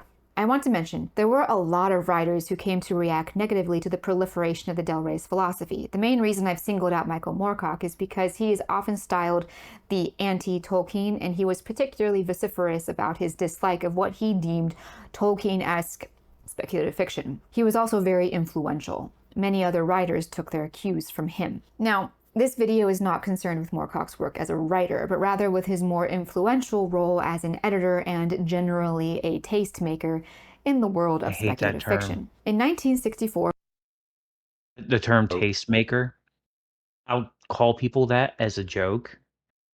I refer to Jess Maid as a tastemaker sometimes because people come to her for questions on how things look and how things feel, but I genuinely do not like the idea of the right opinion when it comes to opinions, if that makes sense. The person who you can go to that just knows what it is. It's kind of like it's pretentious. Pretentious in the way an art snob is pretentious. Like it's the whole remember the fake Monroe incident recently? It's the people who were replying to that, going a real Monroe, while they're looking at a real Monroe because they don't necessarily know about what they're looking at. And even if they do, they're going to make assumptions like this guy probably would based on the fact that it was Tolkien-esque. So if somebody put something Tolkien-esque in front of him, he's going to turn his nose up at it, even if it was good, and saying, oh, this isn't real fantasy fiction. Get it off my desk. Rhino, are you talking about the fake Monet? Monet, thank you. What did I say? You said Monroe. Monroe. I would like to start my 3-part apology to Monet, wherever he may be, probably the ground. Yes. It's okay. Gleeman pronounced it chassis earlier. Yeah. Instead of chassis. Chassis. Yeah. Yep. I wasn't going to comment on that. I was. That got cut off. I am more merciful than Gleeman is when it comes to mispronunciations. No, and things. Absolutely call me out for that shit, okay? Absolutely not. I do not want to be man. I do not want to be pronouncing a word incorrectly, okay? You said it fine. Perfectly fine. No, it's chassis, and in my head, I was like, it's probably pronounced chassis, but I was pronouncing it phonetically, and that's my bad. It's all good. Everyone knew what you meant. It's like apostrophes, As long as they know what you mean. Oh no! Let's not get into this again. No, Rhino. You almost have me cursing here. No, but all joking aside, I really don't like the idea of somebody being the right opinion on opinions, and it just leaves a bad taste in my mouth. Yes, some opinions can technically be better than others, but you got to be very careful with that kind of mentality. I would say it's not necessarily opinions, but taste. And um, I am that guy. I will say that some people have better taste than others. Uh, uh, like, uh, yeah, just better taste than others. And I might even go so far as to say I have really, really good taste. You have refined taste. I will give you that. It It's weird has. to me when I think of people that think they have better taste than others. I find that more often than not, they like things in an exclusive way instead of Yes. liking things in an inclusive way. Like, for instance, I like drinking milk. I don't do it very much, but I like drinking milk. 2%, that's a 9 out of 10. Fat free, that's an 8.5 out of 10 for me. It's a little bit worse, but it's still really good. I like milk so much that I am inclusive in my milk drinking. I like it all. Some people become like coffee snobs or wine snobs where they're like, "Oh, I really like wine. That's why I hate 99% of wine that exists because I The only like wine I wine." drink is this 200-year-old bottle that you can't get anymore and costs an arm and a leg. And And at better that point, than I have to think, you don't actually like that much wine. You only like that. You don't like most wine. So, It's a 249-year bottle that Benjamin Franklin shoved up his ass. Yep. Well, You still smell the thing.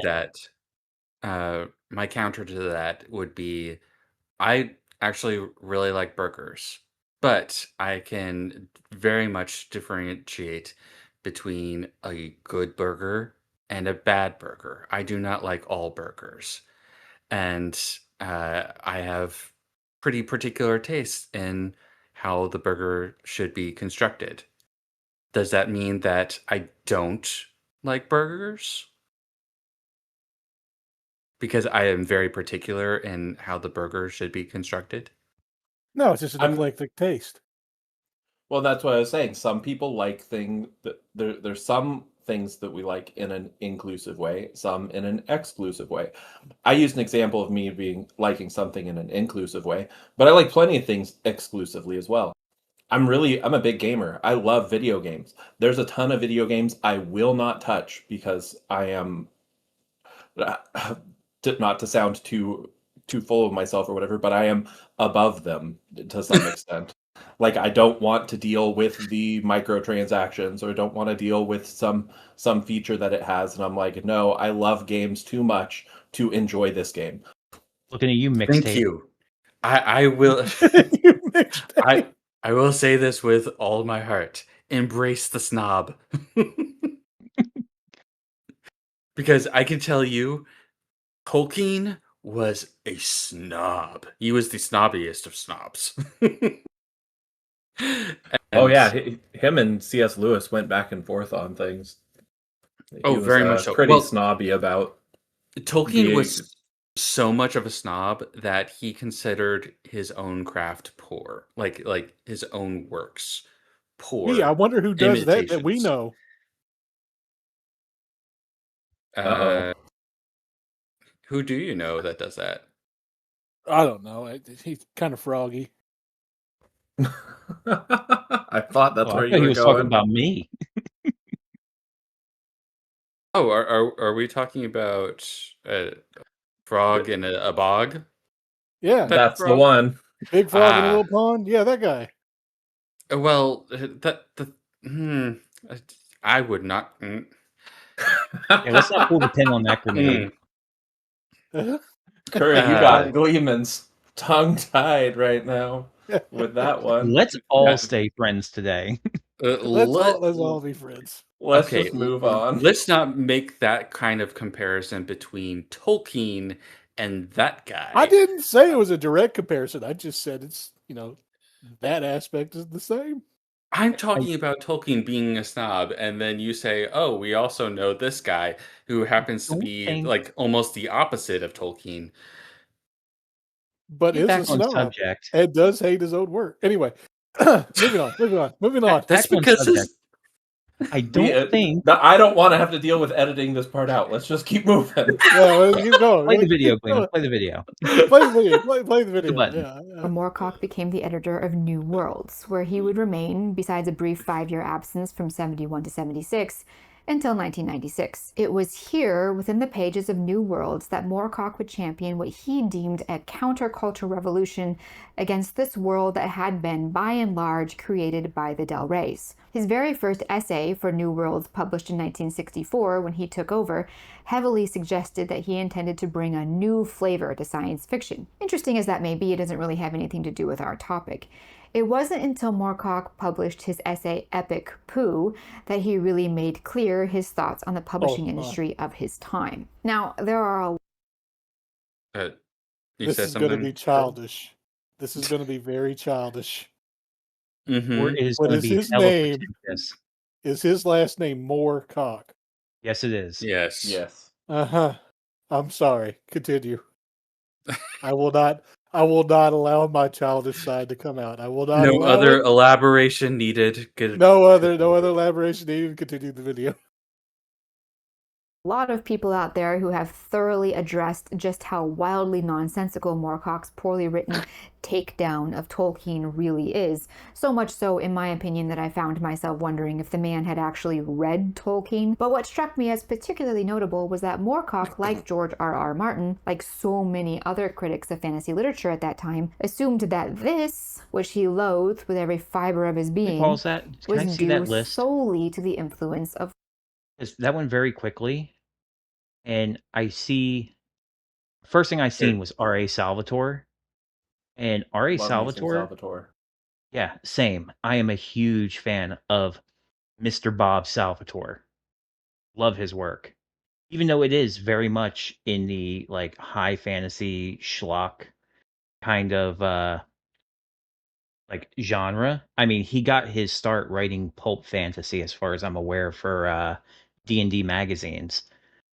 But I would also consider Ed Greenwood in the exact same vein. He's another one who's very pulpy, very in that same vein as Salvatore is, where it's like kind of mass media and not even mass media, but it's like for that target demographic.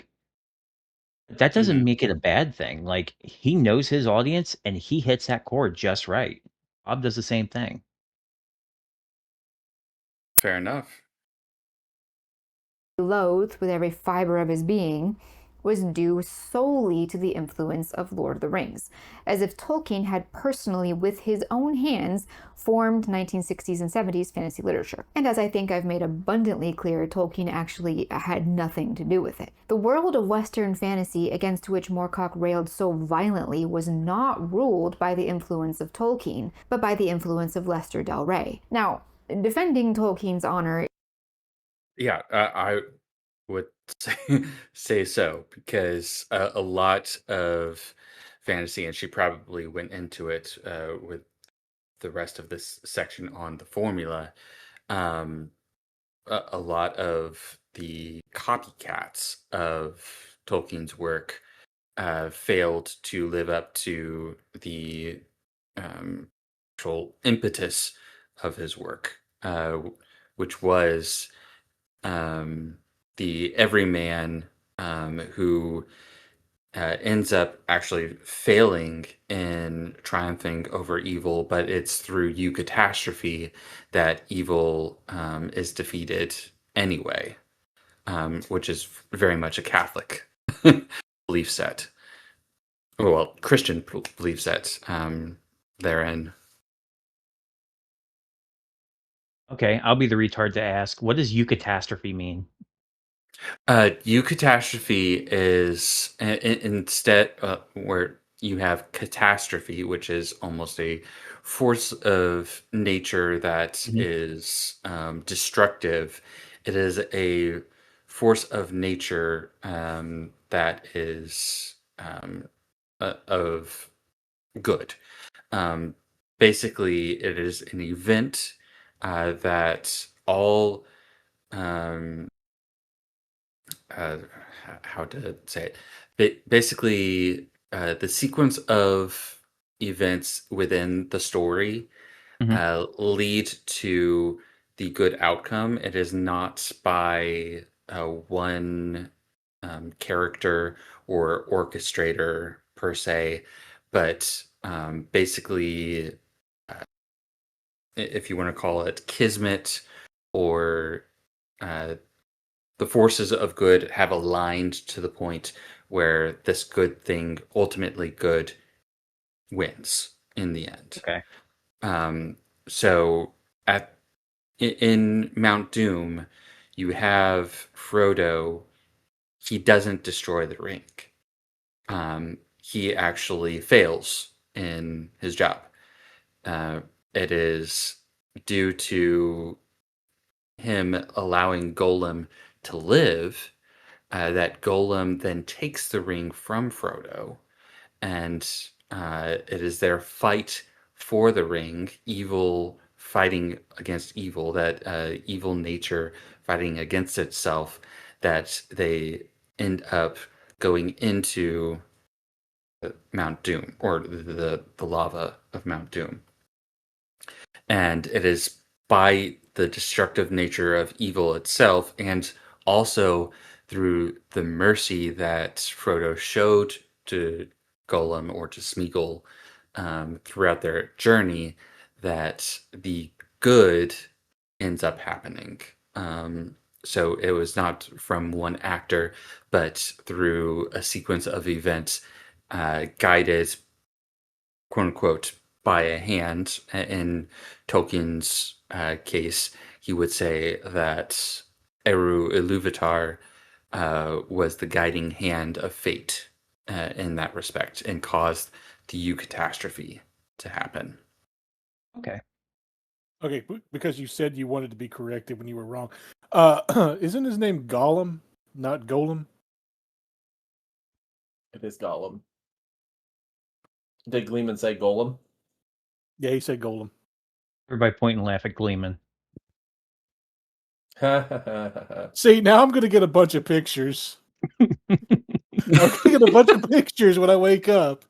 I'm going to roll over and not know what the hell just happened. I'm going to forget I corrected him.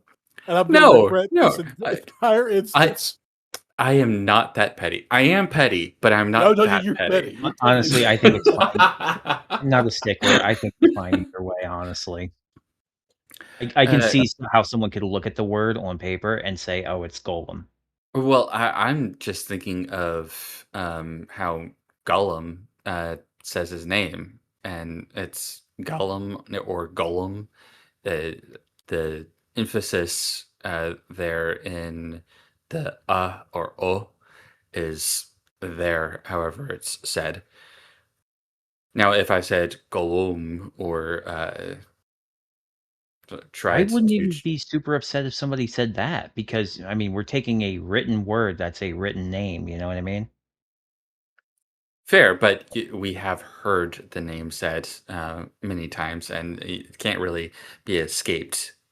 Well, I You've say heard that, it but said by an actor who has read it off of a script, but do we know that that is the actual intended pronunciation from We would have to look at Tolkien an old himself? video of Tolkien. Yeah, I'm sure he said well, it in a video at some point. well, Tolkien also put in extensive appendices, which probably has the pronunciation.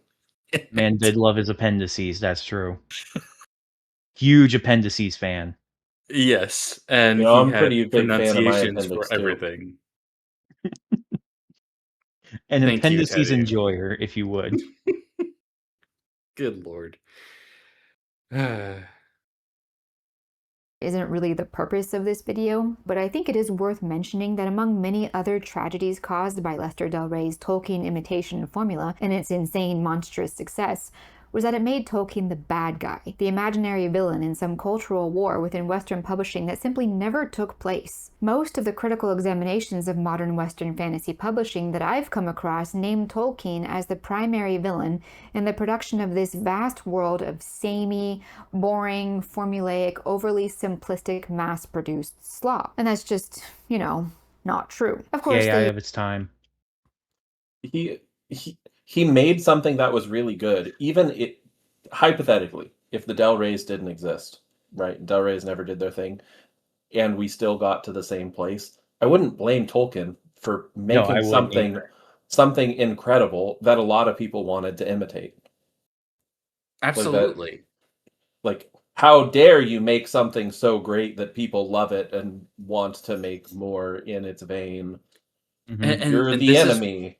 and this is what I was talking about when we were talking earlier about Marvel and what happened with Marvel dialogue.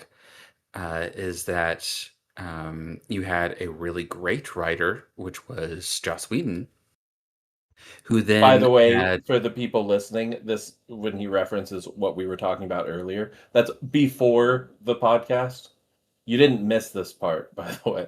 Sorry. yes. I just Uh, want to make sure that they know that they didn't like miss uh, part of it. Apologies. Yes, this was a conversation before we hopped into the podcast.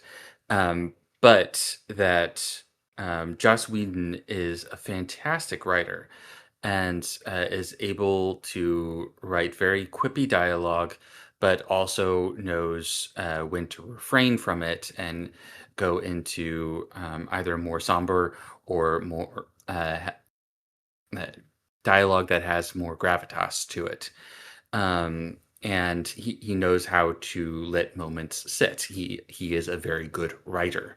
And afterwards, you had a company come in and decide, oh, here is a formula, much like you have what she's talking about.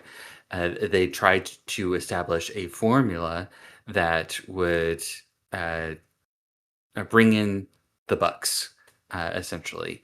And so now you have imitations of this really good writer, but the imitations are seen as his problem and not the problem with a formula being set, and with the overall industry uh, trying to make copies and make more generic copies of something that was good. No notes. I can't disagree. Yeah. I have one note. The auto English transcription on this video is pretty terrible. She said Mhm. mass-produced slop, and that's just, not true. And it has mass-produced slow. What is this? See, This will this be is my what I've next been big hit. saying. I'm gonna go on a tiny tangent to people that are making music videos and uploading them, especially when you're putting in a bunch of time and effort into making an actual video for it. Please just put the actual lyrics into the subtitles on YouTube because I otherwise, agree. this is what you get. This terrible transcription that is awful. People cannot use it. Just take the 5 minutes to get it right. Okay, that's it. Thanks. I'll get off my soapbox now. He tells me it every day. Use Don't worry other about it. words too, like chauvinistic. What was that, Cora? I said he tells me it every day. Don't worry about it. Him and Cosmic both rail at me if I don't put in the lyrics. Lehman's given up on me at this point. No. He's talking about putting the lyrics into the transcripts or Right, Yeah. the this subtitles. the subtitles. Right. I have been harping on you, Rhino, for putting the lyrics into the description. That's awesome. I don't do either of those. It's two things I'm not doing. If you put them in the subtitles, I don't think you really need to put them in the description personally. See, but if you put them into the description, it helps the algorithm know where to put your song as far That's fair. as feeding it to people. It gives I more don't believe information. that. I legitimately do not believe that. I think that is a myth. I think No, it it's a is myth. not, MIF myth. and I can prove it. I think that the algorithm is a lie. I don't think it exists. I think it's actually a Rubik's Cube that they I'm solve gonna halfway slap and the that shit tells it out of where to this go. man. It's actually just just a bunch of people sitting in a box somewhere, hitting buttons. Send this Oh video my out. Send this goodness. video out. So, Oh so boy. to prove this statement, just so that I can solidify this, for the Smuggle on a song that I did, it's written. The song is in Russian. When I put the lyrics in the description in Russian, it only met people in Russia. It was literally set and tailored to people who speak Russian. That's it. I mean, that makes sense. That listen, I'm obviously taking the shit. Or taking the piss or whatever the phrase is. I'm pissing and shitting everywhere. he's he's making quite the mess. Piss and shit everywhere. You know how it is. It obviously does help, but I don't think it helps. That is a very specific niche case as well, too. When you're dealing with an entire language, then yes, that would obviously be to a very targeted demographic. Like, let's say TeddyGrizz did a video on Smugglana talking about this lady, whatever her name is.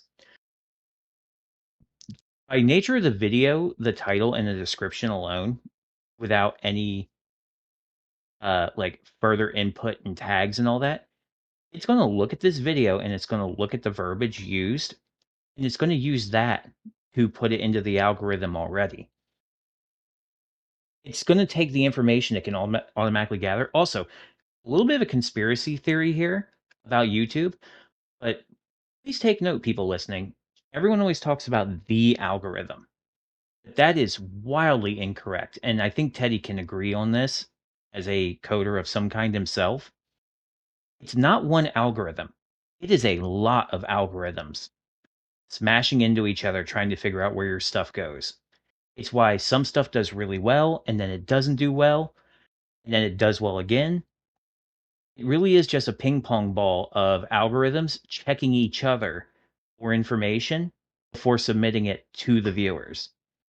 And you don't think by giving it more information, i.e., in the description, for it to smash against each other to find where to best put it, you don't think giving it more information will I'm send not it going to say it to doesn't help, but I a think the broader difference is audience? I think the difference is negligible. Well, my uh, statement of putting it into the subtitles had nothing to do with the algorithm. It's purely the experience from the people for the people watching your video. That's very It true. drives me crazy when I go to do a reaction to a video and I pop open the subtitles and all it has are the auto-generated ones, and I'm trying to understand the lyrics that people put time and effort into making and this music, but sometimes it's hard to understand what's being said, and so I look to the subtitles and it just puts a single letter there instead of the word. It's just like the letter L. And I'm like, that's obviously not what was said, but the transcriber has no clue. It's so easy to just, especially when you're using Suno, to just literally copy the lyrics that you already have typed out into Suno and bring it over into YouTube and click paste. And I I would argue that one being easy because, as I said, I got a couple songs that I did in different languages, one Japanese, one in Russian, and the auto sync does not work. It literally will not work. You have to manually type them in, and it is a son of a bitch okay, to put them I, in. I suppose that's fair. If the auto sync doesn't work right, then Yeah, that because makes it well, one, more it wants to difficult. auto translate the lyrics into something else that has nothing to do with the connotation or anything to do with the actual phrase being said. So it's just like, what are you doing? So you have to like rewrite it in a different way so that it matches it because it doesn't understand the difference between modern Japanese, colloquial Japanese, country Japanese, or like Okinawa speech, Kyoto speech, Tokyo speech, or anything like that. It doesn't understand that. Same thing for Russian. So it makes it a son of a bitch to put them in because it has to be done manually. But Anyways, that's just those I weird just niche cases. I just thought it was a great example of how bad the translate is. It really detoured us Really from is what we were talking about here. You're not I wrong. am Sorry about that. I am glad though, Teddy, that you mentioned how easy it is to copy and paste because guess what? You can do the same thing in the description of the video, and it's so easy. That felt very targeted in its anger. There was like some venom in that, the way you pronounce it. That was oof. Gleeman's Gleeman, good. all you have I to don't. do is one DM and tell me you're covering one of my videos, and only if you tell me that, I will do it just for you. Oh my God! I have to break down one of your songs to get you to put it in the And it description. will only be for that one as my gift to you. Good As I God! as I kind of know a little bit what Gleeman might look like, I just imagine him side eyeing the living shit out of you right now. Gleeman, don't go for that deal. Hold out for more. He'll buckle. He'll fold. You'll get much I more out of it. I'm the one that'll buckle. I don't know. Words are hard, man. I have never Words are broken down hard. just a song before, and I don't plan on doing that anytime soon. Hold There are on, too many Gleeman. videos that demand my You can attention. break down words are hard and tell me all the mistakes and why I make them. But you already know all the mistakes and I why do. you make them. That would be your perfect opportunity to just sit down, turn on a camera, and bitch about me for 30 minutes. It would be perfectly socially acceptable. I will say this is a fair attempt, not a good attempt, but a fair attempt at getting me to cover one of your songs. It's fair. It's not going to work though.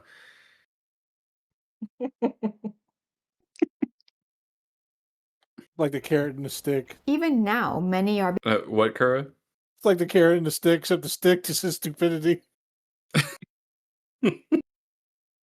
Hey, that song was my gift to you becoming guys. fatigued I know. by this new Game of Thrones era of bleak, ultra grim fantasy, and they are responding with a new cycle of subversion and contrarianism. As is the case with Catherine Addison Hold in her on. horrible, horrible The Hold Goblin on. Emperor, which she herself admits was Grimdark is a genre that was started specifically by Warhammer. Warhammer coined that fucking phrase. Don't you Hold on. even dare try to say there's anything else. Hold on. To be fair, Grimdark was coined by Warhammer, yes. But that type of story has existed before it. It's just that's the name that got associated with that particular like tone of story. It was less that I think she's saying that it's going from one thing or another. It's just people took Grimdark from it and started attaching it to other things that fit that vibe. Like the opposite of Grimdark is Noble Bright, which is in the literal sense the opposite of Grimdark. There may be issues, but for the most part, everything is happy clappy and will be okay. You don't Well, the see a ton literature of she that, was but it popping does up was exist. was saying the opposite, is why I was angry at it. I don't think that's what she meant. I'm I'm going to be a little generous to her. I don't think she was totally intending to come off that way. Okay. at least in part a counter response to Game of Thrones. It is a book that was quite deliberately trying to do several things that fantasy right now has not been doing, because so much of fantasy right now has been so influenced by George R. R. Martin. But it does mean that things have been very grim and bleak and pessimistic and cynical. So it is deliberately, it's not a utopia, but it is utopianist in that it is arguing that doing the right thing will win. That if you try your best to be ethical and compassionate, you will come out on top. Ugh. I'm okay with Ugh. doing the right thing will win. To some extent. Trying your best to be ethical and compassionate, you will Trying come your out on top. best to be... Compassion is not always good. Now, let's be nice and fair to the random lady who we don't know. She wrote a book. It fit a vibe. She definitely has She her saw something. cats. She saw something she didn't like, and she wanted to make a counterpoint. That's a perfectly valid thing to do. Yes, but I'm I just do saying, not let's like. not rag on this random lady who wrote her little novel, okay? Yeah, I don't like her thesis though. as for No, I'm not. the It's I don't. similar. conclusion that she came to. I think it's a very simplistic view, but I can see how she came to that conclusion. And should I say, this is naivete at its finest. Good grief. You are correct. So, as the established fantasy genre evolved, one formula begat a predictable counterformula, which begat a predictable counterformula, and so on forever, leading us now in current year to peruse the shelves of our local Barnes & Noble and think, golly, this sure is pretty far removed from that, must be new and unique. Is it though? Is Game of Thrones progressive and intelligent just because it's so different from the Sword of Shannara? Does that really make one good and one bad? For that matter, how far removed really is this from this? From Blood She and should have. Ash, Dracula in Love. She Oh should have my. put Morning Glory milking for him. She could have. It would She have been the missed the base choice. opportunity. I would have So lost my shit. more It would have shocking been the than during base an one. interview with a vampire. Grave. Yeah, definitely romantasy. More Before shocking than romantasy was Interview coined. with a Vampire. That is a bold statement from whoever made that. More shocking than Dracula. Good lord. I I mean, really. Let's take a step back and look at what we have. The beginning of fantasy as a genre, as introduced to the reading public by Tolkien's Lord of the Rings phenomenon, was hijacked by an opportunistic editor in post-industrialist America whose one goal was to produce a successful product model. For at least 2 decades, that dominated the fantasy genre. The fantasy genre entered American consciousness, probably Western consciousness, in this form. When the time came for it to become tired and loathsome, Moorcock and his ilk countered with an equally tired and equally loathsome formula. Fantasy, as we have it now, is little more than the continued response to Del Rey's initial output. Like rebellious sons anchored by the paltry inheritance left them by their reckless father, modern fantasy authors such as Martin and his imitators who wish to maintain relevance within this genre still subsist on this imagined crusade against some broad, hazy publishing philosophy that they believe dominated their industry immediately after Tolkien. I do have to say I love her prose. This is He does have a very fantastically good said. way. I wouldn't call it elegant, but it's a very direct and to the point way of speaking. And it's almost like a complexity of language as opposed to like the rarity and the like height of the words. You do I'm in talk full good. agreement with you, Gleeman. She do be talking good. You are correct, Teddy. I'm not sure if I fully agree with what she was saying there, though, or that I feel like I agree with the sentiment. I feel like think she's misattributing some of the issues, but in the overall context, I think she's To be mostly fair, right. we have skipped some of the video. So she may have made points that were missing, that found where she is coming to these conclusions. Yes. right, but what I was gonna say is she seems to imply there that these people that are doing things differently than that are doing these reactions, as she's calling them, are doing it because they kind of hate the previous work, and I don't think that that's necessarily true. I think hate is a Like, strong word, but yeah. right, you could absolutely love Tolkien and see that there's a lot of Tolkien-like stories out there, and just say, if I want to get noticed, I have to do something a little different. And so Mhm. you go a different direction with it without any hate towards the original story at all. And I would guess that that's what most of the authors probably are Yes. doing. It's probably not a hatred for it, but it's a desire to stand out amongst a crowded market. But I wouldn't go as far as to say there's none.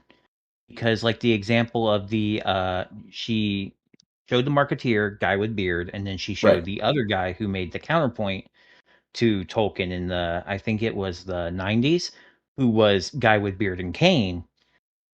There was a little bit of animosity there, and it's the same thing Yeah. with Martin when he came around. There is some animosity there as well. And So then you I see the agree. response to that response with Yes. the lady, And the goblin lady. But Not she that didn't she's the seem. goblin, but that she wrote the goblin book. yeah, Um, sh- she was doing it in response because she somewhat detested or had a negative feeling toward the counter to Lord of the Rings. you're right, Teddy. The language is extreme, and I agree with you wholeheartedly on that. It is I'm quite exaggerated, but I don't think she's entirely wrong that it exists. no. I'm not saying that it's entirely wrong that that it exists with anyone. I think that the claim or the implication that the majority of authors that are creating these quote unquote counters are doing it because of a hatred. And that lady, it did seem like Gleeman, it did seem like she had some animosity towards um, the Grimm George R. R. and Martin, yeah. yeah. But I also wonder if that's simply because that is what is popular right now. Is Oh, this it's a case 100%. You're is this a correct. case of I don't like this thing, or is it a case of I don't like that the market is flooded with just one type of thing, and so I'm going to make something different? I have to stand out, so I have to make opposite of thing to be different. Exactly. It's It's you're the 100% correct. counterculture mentality, which is why she, uh, Right, but this woman, attributes it to sons being rebellious against their fathers. But you can I only guess I just don't counterculture see so that many as times. necessarily rebellious. It's it's kind of I like can, fashion.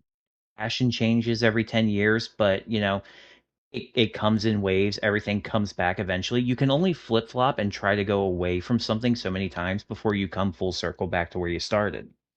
if Right. I That go makes out some to things may eat take with a longer group, than others, if but I you'll get there. if I go out to eat with a group of friends and every single one of the my friends orders a burger, I Mhm. might love burgers, but I might order something different just because everyone else is ordering that already. I know that's weird. But I don't think that that's abnormal.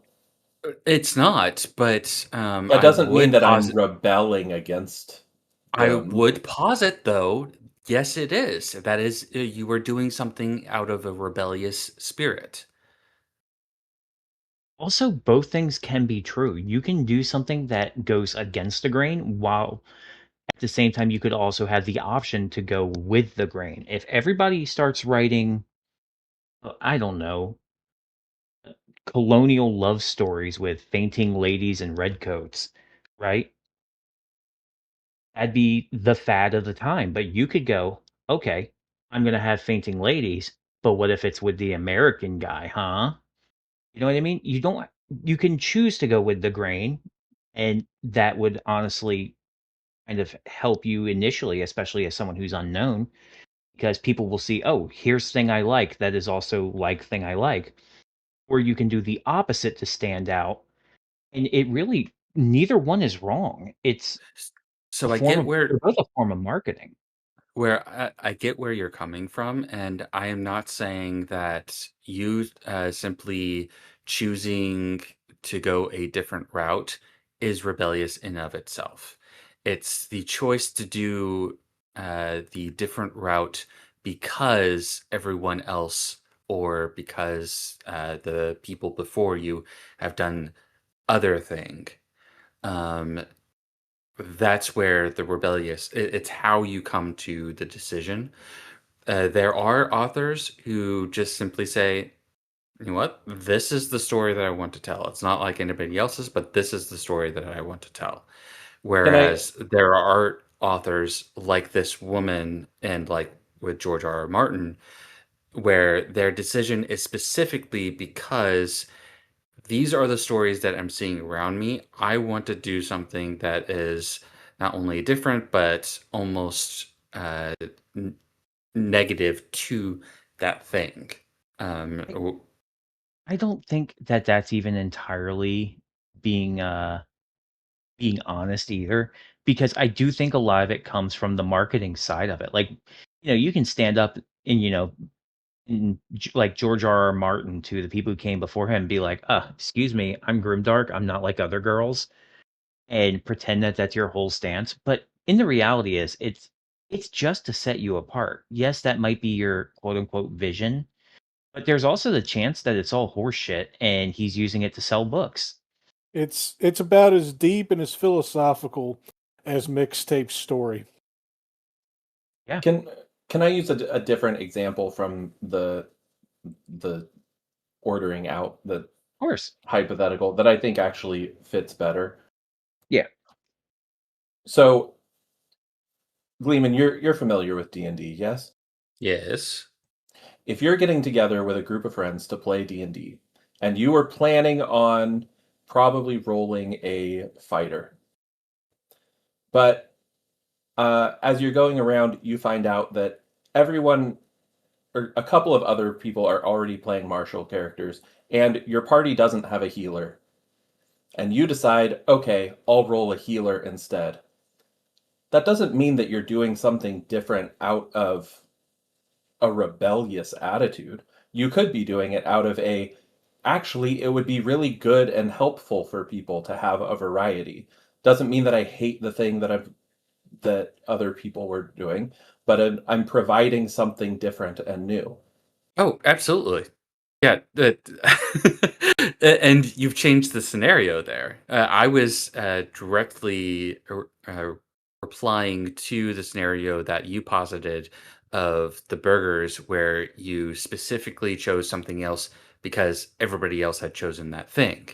It was a rebellious spirit, whereas in this scenario, you're talking about changing your class because you see an opening elsewhere that could better suit the group as a whole. That And is a very different spirit. that's why I changed my my example, because I think that there are plenty of authors that fit more into that, as they are providing a good to the people. They could see that there are people like George R. R. Martin is providing this grim dark uh, uh, style, and it's already saturated. Choosing to provide something different doesn't mean that you're rebelling against the first thing. That's my ultimate point that I was trying to get across. Now, I totally believe there are people that are doing that, that they are the, ooh, I hate this other thing, and so therefore I'm going to make a counter to it. But I don't think all of it has to come from that rebellion. Oh, and That's I all I I don't was trying to say. and I am definitely not saying that it is only the rebellious spirit that is causing a trend in another direction or anything like that. But I would say a good majority of authors that are in any given uh, literary style are either going with the trend or going against the trend, and then you have a very select few who are doing their own thing.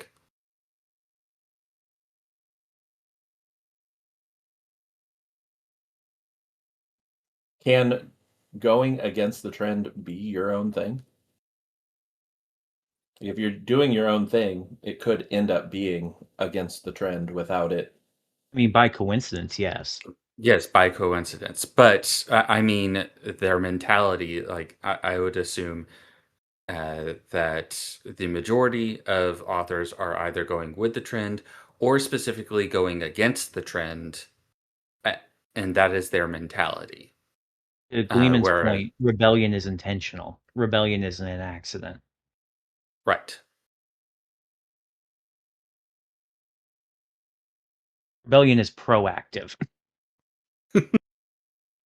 They I are guess I don't. specifically choosing to buck the trend, and As the do kids something say. that is counter to the trend. I don't spend time talking to a lot of authors to get their mindset as to how they choose what they're writing about. So I can't know for sure whether it's a majority or a minority that are doing that. I'm just speaking from the psychology Imagine if of we people had an and amazing author and sociological storyteller terms. on the podcast. That'd be crazy. That would be What was that, nuts. Rhino?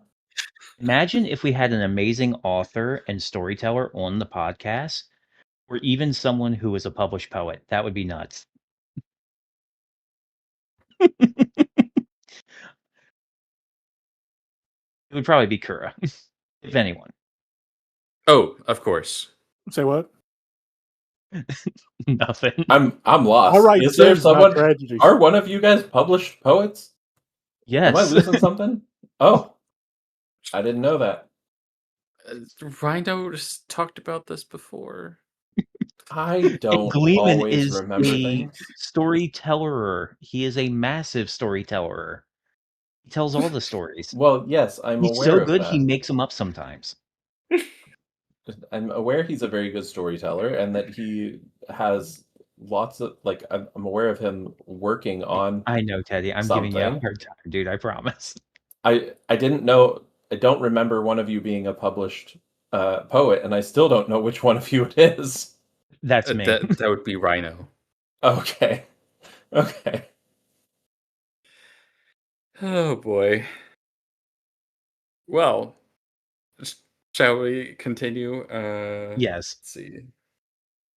We're at a little over 2 hours of recording so far. We are almost done. Yep. We're almost done.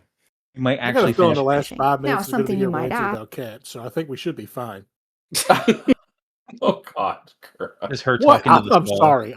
Lady, if you see this by whatever reason or nature, She seems I'm like just a nice joking. lady. I'm She just does. joking, hun. Okay. And it's not an unfair question, is what does it matter? So what if Del Rey Books and thereafter all book publishing use a series of formulas to create an endless supply of arguably entertaining books? It only matters that they're entertaining, right?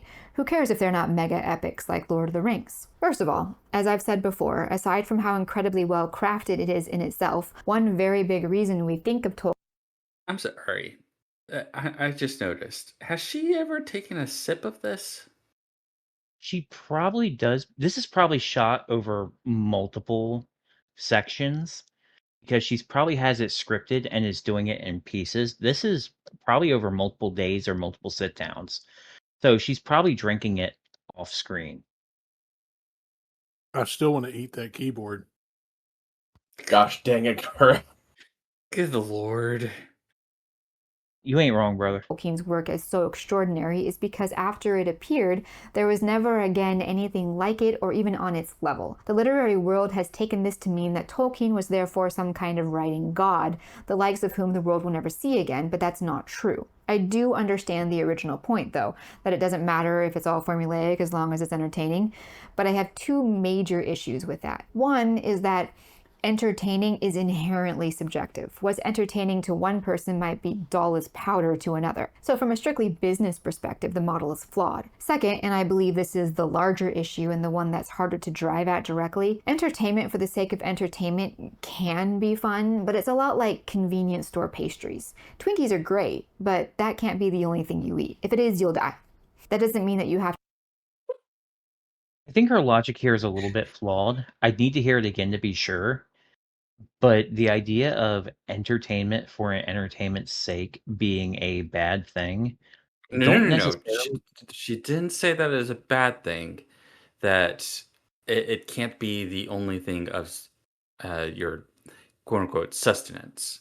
Like you cannot survive just on Twinkies alone. Like mean- empty calories. I really think that depends on the content itself. I mean, because there are things that are wildly entertaining that aren't, I guess we would call it, of substance. I mean, But that And- shouldn't be your only input. yeah, that's fair. In the same way that dessert is delicious, but you shouldn't only eat ice cream.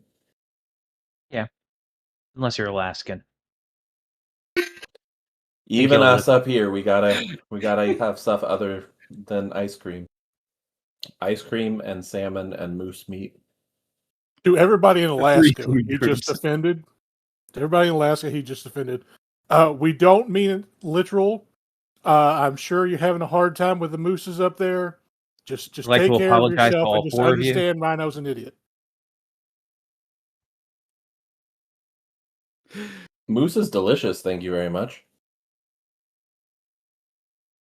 Sure I it would is, assume actually. I would assume that it's something akin to deer. Venison. It is. Yep. It's deer, but more. A lot more. Moose are huge, man. It's cow deer. That's what it is. Oh yeah, that does sound delicious. Anyways, how do we get on to Alaskan only- diets again? I don't know. Because of consuming things. Oh, right. Yes. And you should consume more than just entertainment for entertainment's sake. Yeah, in my mind, that's a lot like video games that are just constant dopamine rush, like the constantly jingling of keys in front of you to just get your attention. That's kind of entertainment for entertainment's sake. Right. I would agree. Dry wheat bread and unsalted carrot mash for the rest of your life. Ideally, your healthy food is also delicious. Similarly, the goal of every writer who wants to write something that's a bit more than a 2-week bestseller that's forgotten forever before the end of the month is write something that is both beautiful and important and that entertains. I have no intention of sitting here and defining what it is that makes a book beautiful and important, but I can tell you 100% such a book simply will not ever be published by the formula-driven fantasy machine created by Lester Del Rey. Hard disagree. And by that I mean Hard disagree. Because can I listen to that one more time, please, Gleeman? Because I think what she said was essentially that using the formula that they had given out, you might be able to make it on the bestseller list for 2 weeks, but you could not make anything that is life-changing in and of itself. And I think it may be the language she's using that makes it seem that way, but I really think I can hard disagree with that. If I can, I think she said, she said that it's the formula machine that he had created, and I don't think she meant the actual The formula. the formula that he put into place, but this is the formula, and then people are going to counter it, and then the countering, the like back and forth ping pong and countering of whatever the current meta is. I think that's what she was referring to. Maybe it's the lofty language she uses, but she almost made it sound like it was impossible to do that with that formula. That may not have been Right. her intent, but it was the way she came off. Yeah, she says the It was a little formula jarring. machine. So it is the publishing machine that she's talking about. Of they're seeking the hot and fast. This is the popular thing that is going to print money, essentially. Yeah, which is true to an extent. I mean, that's how we got Martin, and that's how we got probably to an extent somewhat Salvatore too, because I think he was a little bit of a response to like the 80s style Conan books with his early work. Yeah, And I So think don't I think it's disagree. I think I disagree with her when she says that you cannot create like a good work of art that way. That's what I'm saying. Like it feels a little too jarring. Like it's a little too. I don't opt-in. think it fosters that sort of environment that helps those works of art come about. I don't think it's fostering that, but I No. think that you can create a work of art in spite of it. I think the problem with it is it's far too exclusionary from anything that deviates from it. well, Like I said earlier, it's kind of both. It's exclusionary and it's also very inclusive in that writers of very poor skill level can still get in to it. I actually have less of a problem with the second part of that than I do the first one. So think of it as a like an Amazon type environment where it's Mm-hmm. open source and anyone can publish whatever you want. You're Mm-hmm. going to have some gems in there. Yes, there's going to be some slop and some, like low IQ, low effort stuff that they just slapped together and didn't really think about. But at least it's not excluding anything good by its nature. You have to sift through it a little more, but it's in there.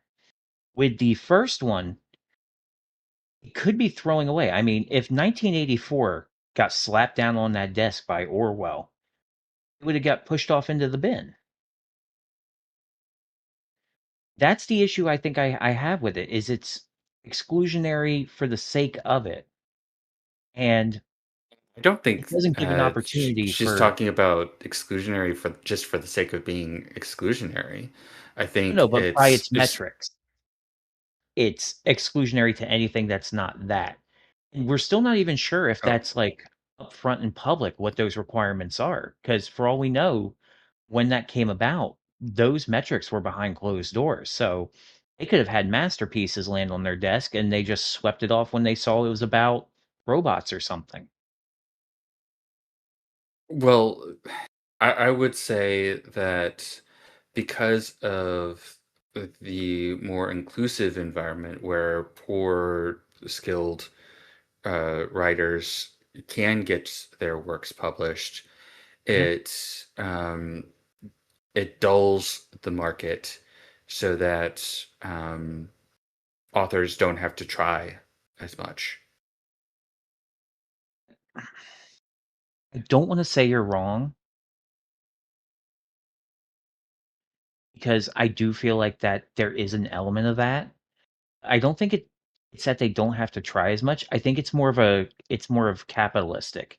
It's more of a cream rises to the top type scenario where, like she said, you might hit the bestseller for a week with something that's like moderate to okay, or you might sell a few really bad books out of luck.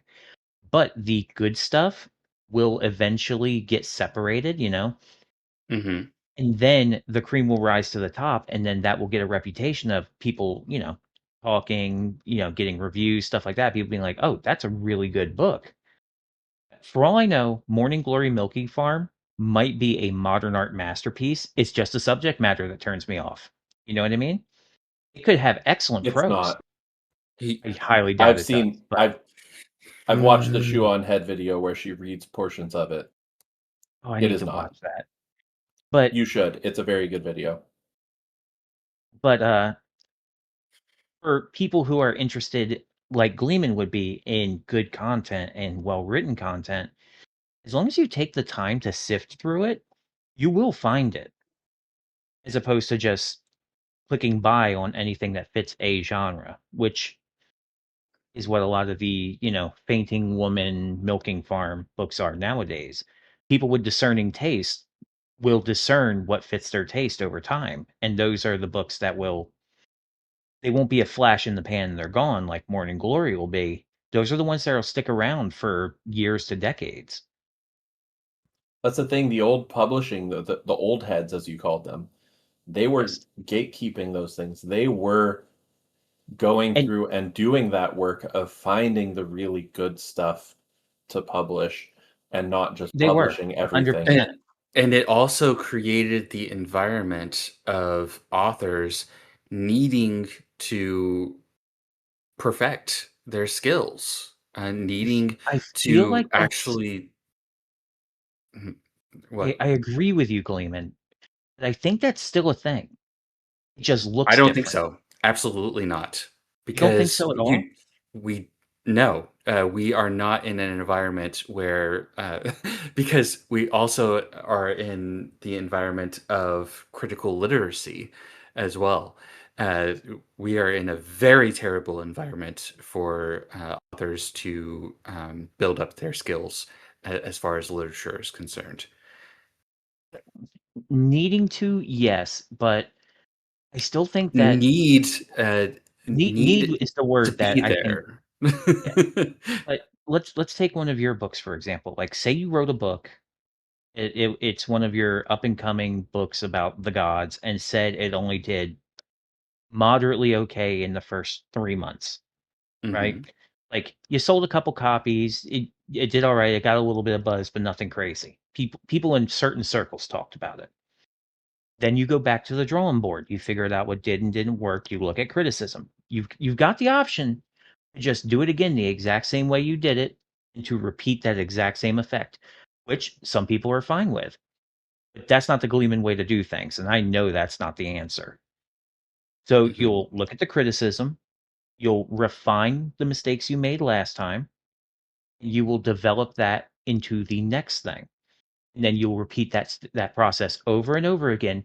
You're still putting out material, but each subsequent book in the series is one more notch up. You don't have to get a lot better, but just 1% better. And each time your audience will grow, the buzz will grow. People will be like, oh man, he's getting kind of sharp. That last one was a banger. And then eventually you have your one pop off book that everyone's talking about. You're doing what you're doing, but you're still improving over time. It's just they shifted the onus directly onto the author. The author has to choose to take the time to be better. And idealistically, that would mean that I am getting better in the craft of writing itself. Yes. But you as the author have to take Idealistically. the time to do it. You have But to I you would have to have the self-awareness to notice the mistakes that are being made, and to also look at the constructive and well-meant criticism. The actual, like, not organic, that's not the word. The instructional criticism that comes from people who are experienced. I'm sure yes. there's a word for it, but it eludes me. Um uh Constructive criticism. yes. Constructive criticism. Yes. Um all that's well and fine. It's very idealistic for you to say. But not all correction is correction towards the betterment. And Very true. not all improvement, quote unquote improvement, would involve the improvement of the the skill and refinery of Mhm. that writing skill. It would be much more inclined to a refinery as to the taste of your audience. Mhm. And then you get things like Morning Glory Milking Farm, um, or Twilight, for example. Yes. Uh, and Which, to be fair, Morning Glory Milking Farm, it's a funny meme. It's a flash in the pan. Twilight, I don't know why it exploded the way it did, but I think the only reason it's still so well known is just because it was well known and so large at that time. You know what I mean? If another Twilight came out that was on the exact same writing level and scale, I don't think it would have anywhere near the impact. I think that was a flash in the pan moment. well, we got the fanfic of Twilight, which was 50 50 Shades of 50 Grey. Shades of Grey. Gray. Yeah. Actually, that's a good point. You are correct. I do stand corrected on that one. I didn't even think about that. I forgot about that. Yep. And they're Gleeman, derivatives of if that. I can, you had mentioned that when you were getting better, the quote unquote getting better, you might just be getting better at appeasing your audience. But that was true when with the old heads that were uh, in charge of the publishing as well. Like, Uh, hopefully they were a better audience to be trying to please, but ultimately it was, can you please them enough to get your book through? that's very true. I will concede that point, but I don't think it negates my point because essentially what I'm thinking of this entire time has been Proverbs. Iron sharpens iron, so does a man sharpen the countenance of another. And we need that friction. We need that testing and going through the crucible in order to refine ourselves. And you don't see that when the entry point for like publishing, let's say, for authors is set at such a low bar. When it's set at a much higher bar, you have to test yourself. You have to put yourself through the crucible in order to meet that bar. When the bar is lowered, you don't have to try as hard. And therefore, quality comes down.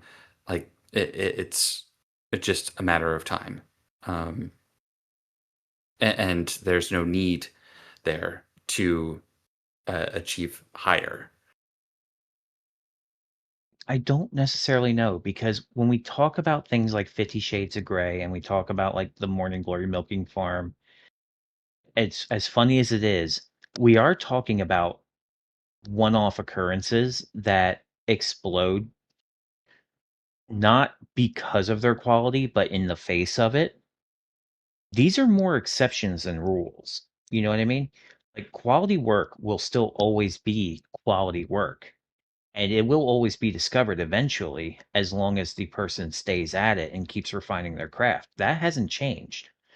The difference is the ease of access, and I just can't fault something for having such good ease of access for people to try something new and set their foot over the gate and give it a shot, because not everyone can go get a full-on literature doctorate, but anyone can bang their head against the wall and have people who are better than them tell them what they're doing wrong and get feedback. It's why there are so many of those websites now that are like, post your book promo, post your rough drafts here and get critique.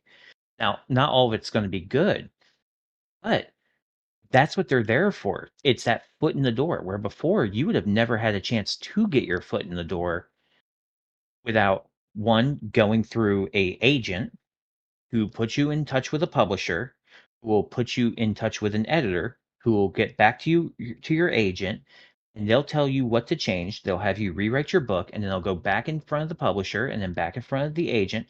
It could take a year or two to get a book fully published, when now you can just post your draft online, get pointers, rough it up, and just keep repeating that cycle until you have a fully formed book that, even if you're, by the nature of your own writing, you're not a master, and some people just will never be a Tolkien writer.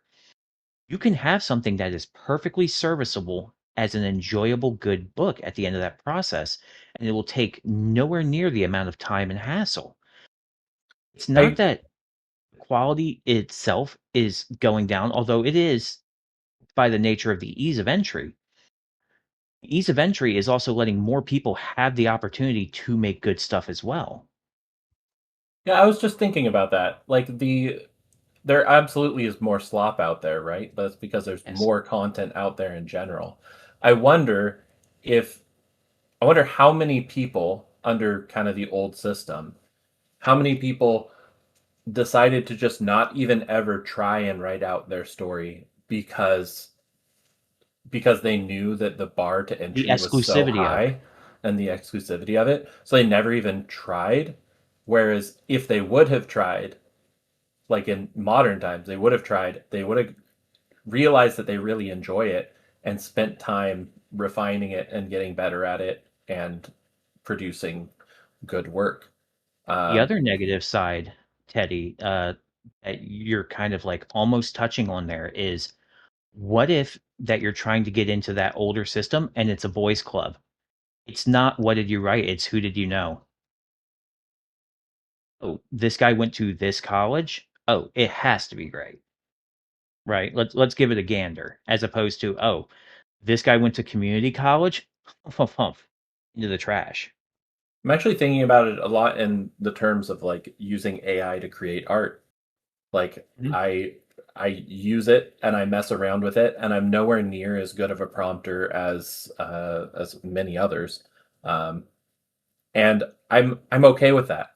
I can still do it and have fun, and I'm glad that it's available and accessible to me to create. And and Mhm. put stuff out on X or whatever, even if I'm not becoming this master artist that's going to be trying to make a living off of it. Yeah. But people are taking the time to enjoy it when you put something out there, even though it's not a masterpiece in and of itself. There might be something of value in it that would have been totally like missed before. There, honestly, the old system that we're describing, Bob Salvatore wouldn't have made it in that system. They would have said, "Oh, this is the old, you know, the Dritz Yeah. novels, non-existent. Ed Greenwood wouldn't have made it in that system, and he got started writing in the 80s, like as an author. But if we kept to that old system, they'd be like, "Oh, this is ham hock. Throw it away. We only take the classics here, only the finest." So all these names that we kind of know now, um, who's the Wheel of Time guy? I can't think of the name. There's a good chance that they might have looked at that and said, "Fantasy really isn't our thing." In the bin. That manuscript's not for us. So a lot of people who now we would consider quite good writers might even never got the opportunity to try. Brandon Sanderson, he bangs his head against the wall until it comes out right. His head might have finally cracked from all the no's. I hear Brandon Sanderson books are really good. I tried getting into what is it, The Way of Kings? I have it right here next to me. Yeah. Good Lord, is it a tough start, a very dry feeling start to that book. Um,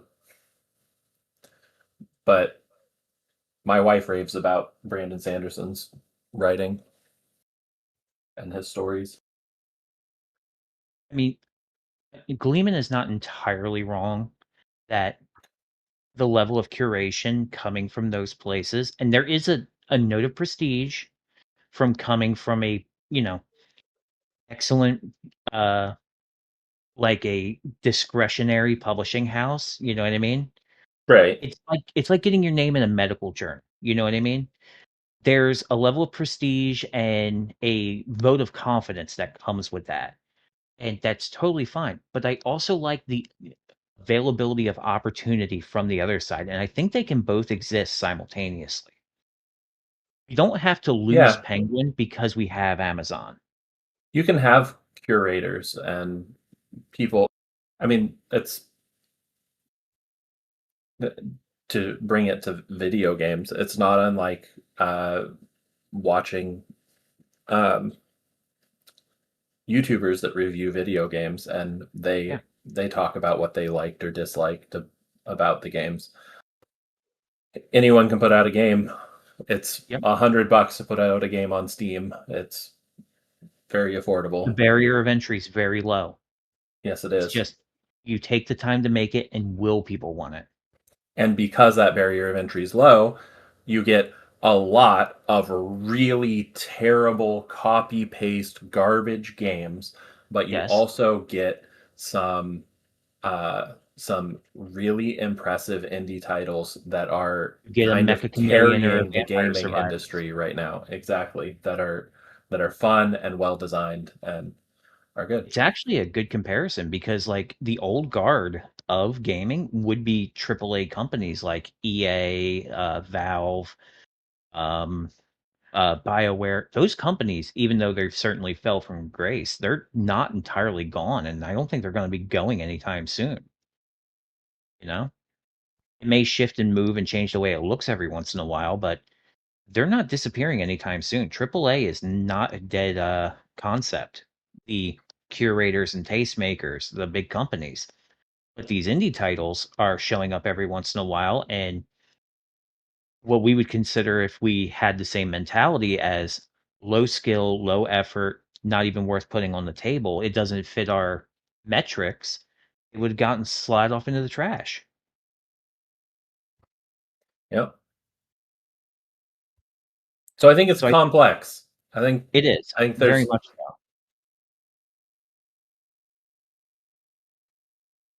mixed Sorry, I wasn't feelings trying to on it, I interrupt. guess. Yeah. No, that's it. I think that's all I had to say. I think I Gleeman, put anything Gleeman to else? sleep. Oh, well, I still hold to my stance. That's fine. you're also different because you also hold yourself to a very high standard as well. That That is is, very true. without a doubt, a big part of it. I guess the question is, Gleeman, then if Hmm. if you're if you hold to that stance, does that mean that if you were to put out a book, you would never self-publish a book? That you would only ever go through a publisher that has that review process? No, um, because we the books that me and my friends were planning on publishing, uh, we were going to do the traditional publisher route, and then we were going to do self-publishing route as well.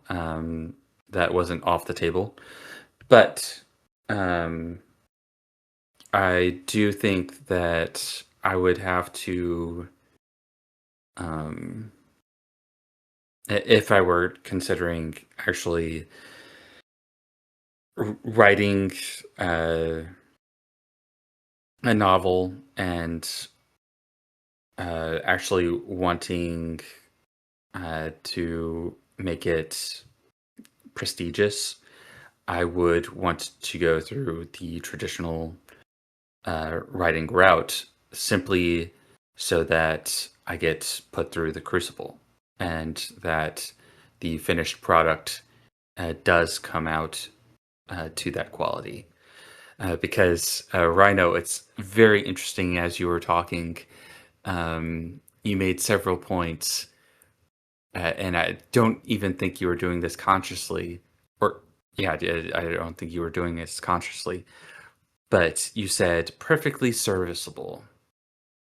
And I was like, what a way to lower the bar for excellence See, to I don't think perfectly serviceable. that's a bad thing though. Like, yes, you always want to hope for a higher standard, but if your starting point is zero, perfectly serviceable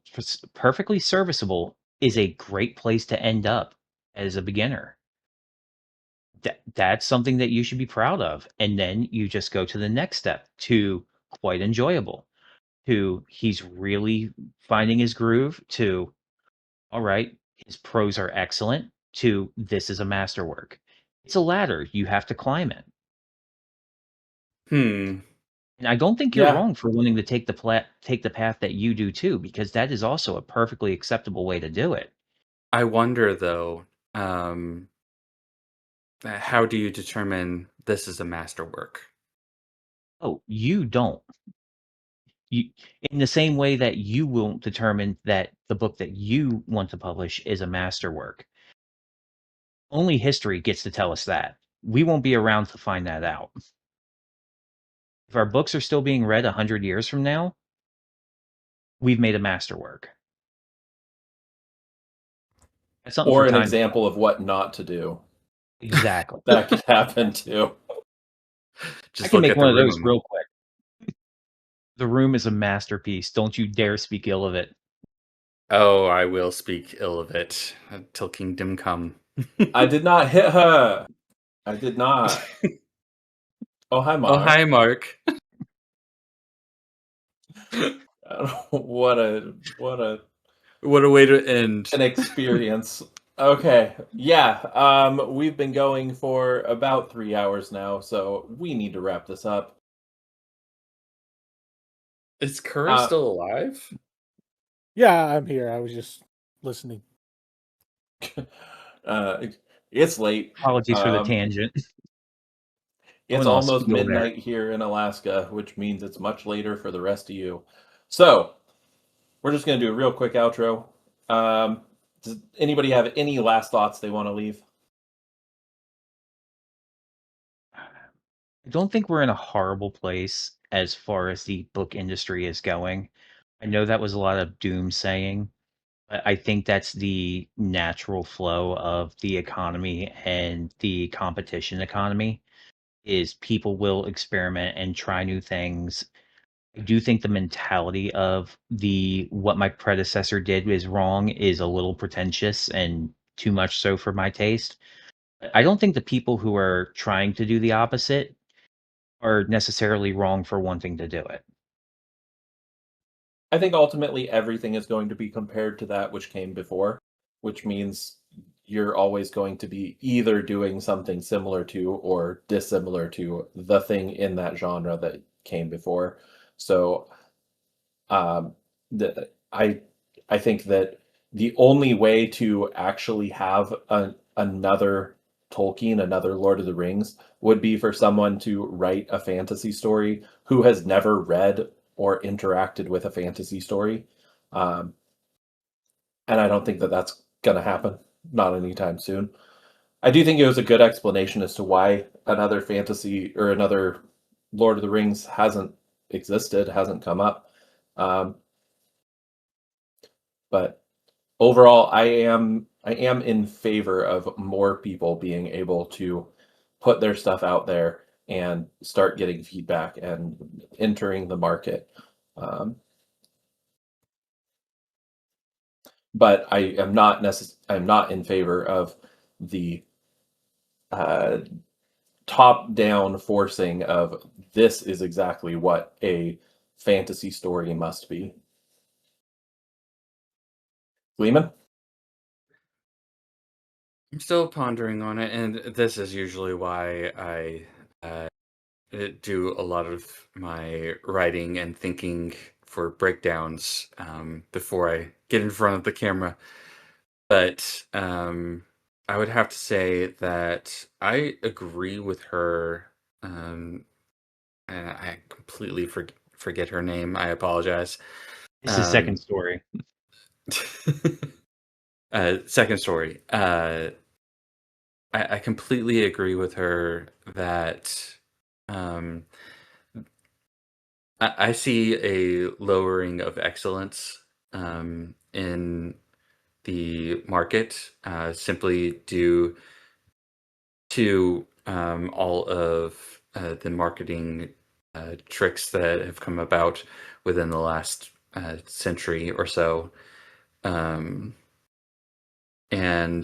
that um, I agree with the the marketing tricks being a huge problem, by the way. Yes. yeah. Sorry, I'll stop interrupting. Please continue. Oh no, you're fine. But uh, I think lowering the bar for entry does also reduce the quality that we see. I will hold to that. I know that Rhino, you have a different opinion. You said so, Mhm. but Length. I also have a differing opinion on that. And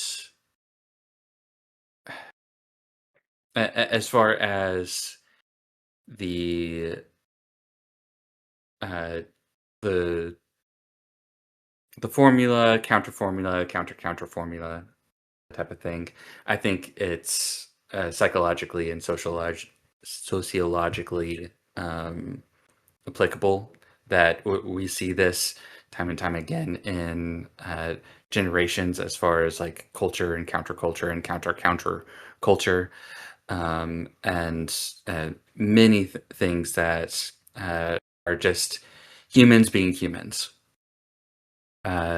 So I don't think all humans operate on the same level. I do believe in individuals. We're not all just mindless jellies that only do these two binary things. But when we're talking about trends and talking about um,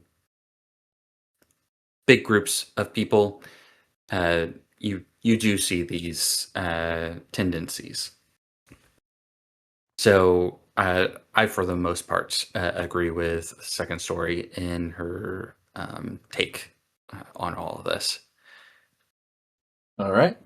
Thank you, Gleeman. And Kura, any final words for us? I find it a bit preemptive and a bit presumptuous to assume that all fantasy is dead. I do not like that aspect, and I would agree that Western fantasy might be dying, but Japanese fantasy is definitely on the incline versus the decline. Um, and the only real pet peeves I have about her is using the word perfect. I understand why she did it. That's about it.